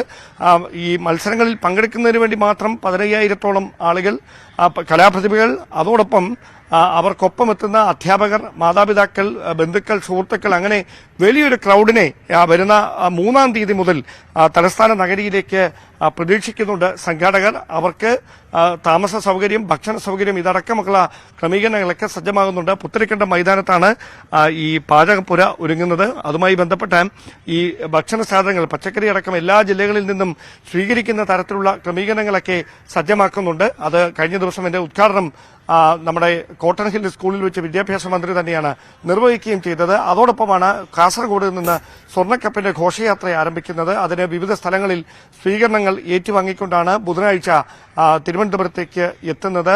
നഗര അതിർത്തിയിലും അതോടൊപ്പം തന്നെ ജില്ലാ അതിർത്തിയിലും സ്വീകരണങ്ങൾ നൽകിയ ശേഷമായിരിക്കും സ്വർണ്ണക്കപ്പ് ഘോഷയാത്ര ഇവിടേക്ക് എത്തുക. ഔദ്യോഗികമായ ദുഃഖാചരണം നിലനിൽക്കുന്നതിനാൽ വലിയ തരത്തിലുള്ള ആഘോഷങ്ങൾ ഉണ്ടാകില്ല. എന്നാൽ സ്വീകരണം ഒരുക്കുന്നുണ്ട്. കാരണം ആദിത്യം അരുളുന്ന സ്ഥലമായതുകൊണ്ട് ഇവിടെ സ്വീകരണം ഒരുക്കേണ്ടതൊരു അനിവാര്യത കൂടിയാണ്. അതുകൊണ്ട് അത്തരത്തിലുള്ള ക്രമീകരണങ്ങളൊക്കെ സജ്ജമാണ്. പ്രധാനപ്പെട്ട ഒരു പ്രശ്നം ഇവിടേക്ക് കൂടുതൽ വാഹനങ്ങൾ എത്തിയാൽ അതുണ്ടാക്കാനിടയുള്ളൊരു ബുദ്ധിമുട്ട് കണക്കിലെടുത്തുകൊണ്ട് നിയന്ത്രണ വിധേയമായിട്ട് മാത്രമേ പ്രധാന വേദിയായ സെൻട്രൽ സ്റ്റേഡിയത്തിലേക്ക് ഉൾപ്പെടെ വാഹനങ്ങൾ കയറ്റിവിടുകയുള്ളൂ എന്നാണ് കൃത്യമായി വിദ്യാഭ്യാസ മന്ത്രി അറിയിച്ചിരിക്കുന്നത്. അതുകൊണ്ട് തന്നെ വാഹനങ്ങളുമായി നഗരത്തിലേക്ക് എത്തുന്നവർ അത് കൃത്യമായി പാർക്ക് ചെയ്യുന്നതിനുള്ള സ്ഥലം നേരത്തെ തന്നെ കണ്ടുവെക്കണം. കാരണം ഈ സ്ഥലങ്ങളൊക്കെ തന്നെ ഫില്ല് ചെയ്യാനുള്ള ഇതിനോടകം തന്നെ ഫില്ല് ചെയ്യാനുള്ള സാധ്യതകളുണ്ട്. കാരണം ഉദ്യോഗസ്ഥരുടെ വാഹനങ്ങളുണ്ട്, അതോടൊപ്പം പോലീസ്, മറ്റ് സുരക്ഷാ സംവിധാനങ്ങൾ, ഇവരുടെയൊക്കെ വാഹനങ്ങൾ ഈ സംവിധാനങ്ങൾക്കകത്ത് തന്നെ പാർക്ക് ചെയ്യേണ്ടതാണ്. അവിടേക്ക് കൂടുതൽ വാഹനങ്ങളിൽ മറ്റ് ജില്ലകളിൽ നിന്ന് ആളുകൾ എത്തിയാൽ സെൻട്രൽ സ്റ്റേഡിയത്തിനോ അല്ലെങ്കിൽ മറ്റ് സമീപത്തുള്ള സ്ഥലങ്ങൾക്കോ അവരെ ആ വാഹനങ്ങളൊന്നും ഉൾക്കൊള്ളാൻ കഴിയത്തില്ല. അതുകൊണ്ട് തന്നെയാണ് അതുമായി ബന്ധപ്പെട്ട കുറച്ചുകൂടി ഒരു വിപുലമായ ക്രമീകരണങ്ങൾ ഒരുക്കുന്നത്. അതിന്റെ കൃത്യമായ മാർഗനിർദ്ദേശങ്ങളൊക്കെ വരുന്ന ദിവസം പുറത്തിറങ്ങും. അതോടൊപ്പം KSRTC ബസ് സ്റ്റാൻഡിൽ പ്രത്യേക കൌണ്ടറുകൾ വിവിധ ജില്ലകളിൽ നിന്ന് എത്തുന്നവർക്ക് വേണ്ടി ഈ തിരുവനന്തപുരത്തെ വിവിധ സ്ഥലങ്ങളിലേക്ക് വേദികളിലേക്ക് പോകുന്നതിന് വേണ്ടിയിട്ടുള്ള ക്രമീകരണങ്ങൾ പ്രത്യേകമായി തന്നെ സജ്ജമാക്കിയിട്ടുണ്ട്. എന്തായാലും 4-ാം തീയതിയാണ് ഉദ്ഘാടനം വരാനിരിക്കുന്നത്. അതിനോടനുബന്ധിച്ചുള്ള ഒരുക്കങ്ങൾ, അവസാനവട്ട ഒരുക്കങ്ങൾ പുരോഗമിക്കുന്നു. അവലോകന യോഗങ്ങൾ പുരോഗമിച്ചുകൊണ്ടിരിക്കുന്നു. പുതുവത്സരത്തിൽ ആദ്യ വാരത്തിൽ തന്നെ ഈ കലോത്സവത്തിന്, ഏഷ്യയിലെ തന്നെ ഏറ്റവും വലിയ കലോത്സവത്തിന് തിരുവനന്തപുരം ആതിഥ്യമരുളുമ്പോൾ അത് ഈ നാടിന്റെ കലാപ്രതിഭകളുടെ കലാവാസനകൾ മാറ്റിവെക്കാനുള്ള വേദിയായി മാറുമ്പോൾ അത് കേരളത്തിന് മുഴുവൻ ഒരു പ്രതീക്ഷയുടെ പുതുനാമ്പ് കൂടിയായി മാറാൻ പോവുകയാണ്. ശരി ഡാൻ. MT വാസുദേവൻ നായർക്ക് സംസ്ഥാന സർക്കാർ ഇന്ന് ആദരമർപ്പിക്കും. ടാഗോർ തിയേറ്ററിൽ വൈകിട്ട് 3-ന് സാംസ്കാരിക വകുപ്പ് നടത്തുന്ന അനുസ്മരണ സമ്മേളനം മുഖ്യമന്ത്രി പിണറായി വിജയൻ ഉദ്ഘാടനം ചെയ്യും. മന്ത്രിമാരും MPമാരും എഴുത്തുകാരും ചലച്ചിത്ര പ്രവർത്തകരും സാംസ്കാരിക പ്രവർത്തകരും പങ്കെടുക്കും.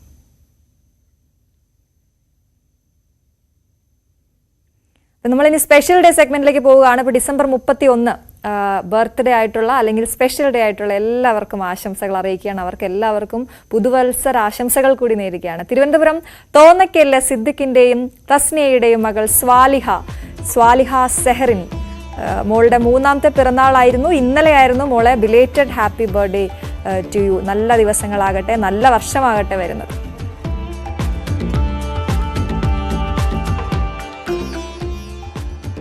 ഞങ്ങളുടെ സഹപ്രവർത്തകൻ TG സജിത്തിന്റെ ഭാര്യയാണ് news 18 Keralam input editor TG സജിത്തിന്റെ ഭാര്യ അനിത സജിത്ത്. അനിതയുടെ ബർത്ത്ഡേ ആണ് ഇന്ന്. അപ്പോൾ എന്തായാലും നല്ല ഒരു കുഞ്ഞുവാവയൊക്കെ ഉണ്ടായ വർഷമാണ്. അപ്പോൾ നല്ല ദിവസങ്ങളാകട്ടെ ഇനിയുള്ളത്. Very happy birthday to you Anitha. നിങ്ങളുടെ വിശേഷ അവസരങ്ങൾ ഞങ്ങളെ അറിയിക്കാം. ആ സന്തോഷ ദിനത്തിൽ ന്യൂസ് 18 സ്ക്രീനിൽ നിങ്ങൾക്കും എത്താം. അതിനായി ഞങ്ങൾക്ക് വാട്സ്ആപ്പ് ചെയ്യുക. വാട്സ്ആപ്പ് ചെയ്യേണ്ട നമ്പർ ഇതാണ് 9346975748.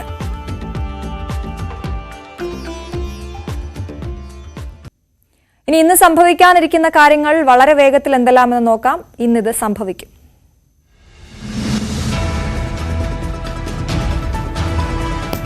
ഇന്ന് പുതുവത്സരം പിറക്കും. പസഫിക് സമുദ്രത്തിലെ കിരിബാത്തി ദ്വീപിൽ ഇന്ത്യൻ സമയം ഇന്ന് വൈകിട്ട് 3:30 പുതുവർഷം പിറക്കും. ഇന്ത്യൻ സമയം 4:30 ന്യൂസിലൻഡിലും 6:30 ഓസ്ട്രേലിയയിലും സിഡ്നിയിലും പുതുവർഷം എത്തും. 8:30 ജപ്പാനും 9:30 ചൈനയും പുതുവർഷത്തെ വരവേൽക്കും.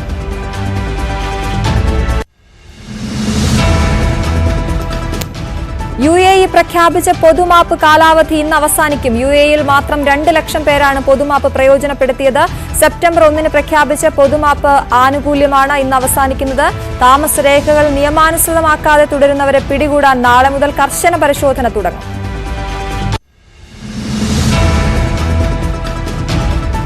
പശ്ചിമബംഗാൾ മുഖ്യമന്ത്രി മമതാ ബാനർജി ഇന്ന് സന്ദേശ് ഖാലി സന്ദർശിക്കും. മമതയ്ക്കെതിരെ പ്രതിഷേധം ശക്തമാക്കാനാണ് BJP തീരുമാനം. സംഘർഷ സാധ്യത കണക്കിലെടുത്ത് വൻ പോലീസ് സന്നാഹമാണ് പ്രദേശത്ത് നിലയുറപ്പിച്ചിട്ടുള്ളത്.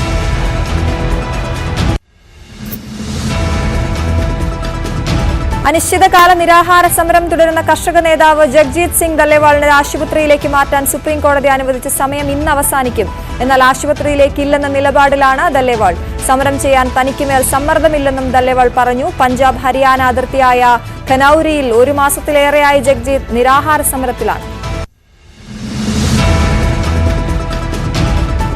ചോദ്യപേപ്പർ ചോർച്ചയിൽ MS സൊല്യൂഷൻ CEO ഷുഹൈബിന്റെ മുൻകൂർ ജാമ്യാപേക്ഷ കോടതി ഇന്ന് പരിഗണിക്കും. കോഴിക്കോട് ജില്ലാ സെഷൻസ് കോടതിയാണ് ഹർജി പരിഗണിക്കുന്നത്. ഷുഹൈബ് നിലവിൽ ഒളിവിലാണ്.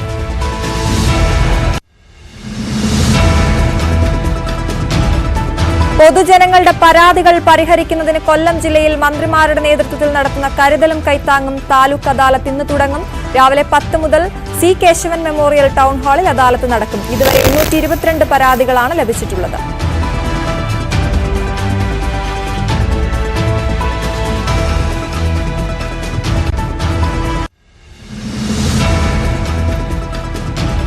തൊണ്ണൂറ്റിരണ്ടാമത് വർക്കല ശിവഗിരി തീർത്ഥാടനം തുടരുന്നു. 2ാം ദിനമായ ഇന്ന് പുലർച്ചെ തീർത്ഥാടന ഘോഷയാത്ര ആരംഭിച്ചു. രാവിലെ 10-ന് തീർത്ഥാടന സമ്മേളനം മുഖ്യമന്ത്രി പിണറായി വിജയൻ ഉദ്ഘാടനം ചെയ്യും.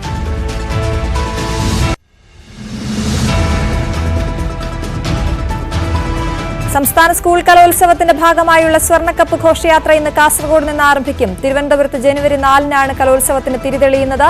തലസ്ഥാന നഗരിയിൽ ഒരുക്കങ്ങൾ അവസാന ഘട്ടത്തിൽ.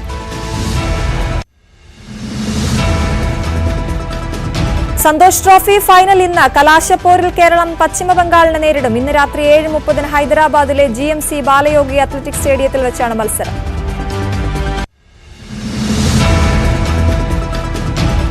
കേരള സ്പോർട്സ് കൌൺസിലിന്റെ സഹകരണത്തോടെ സംഘടിപ്പിക്കുന്ന 39ാമത് ദേശീയ സീനിയർ പുരുഷ വനിതാ ഫെൻസിംഗ് ചാമ്പ്യൻഷിപ്പ് ഇന്ന് കണ്ണൂർ മുണ്ടയാട് ഇൻഡോർ സ്റ്റേഡിയത്തിൽ രാവിലെ 11 മണിക്ക് രജിസ്ട്രേഷൻ. പുരാവസ്തു വകുപ്പ് മന്ത്രി രാമചന്ദ്രൻ കടന്നപ്പള്ളി ഉദ്ഘാടനം ചെയ്യും.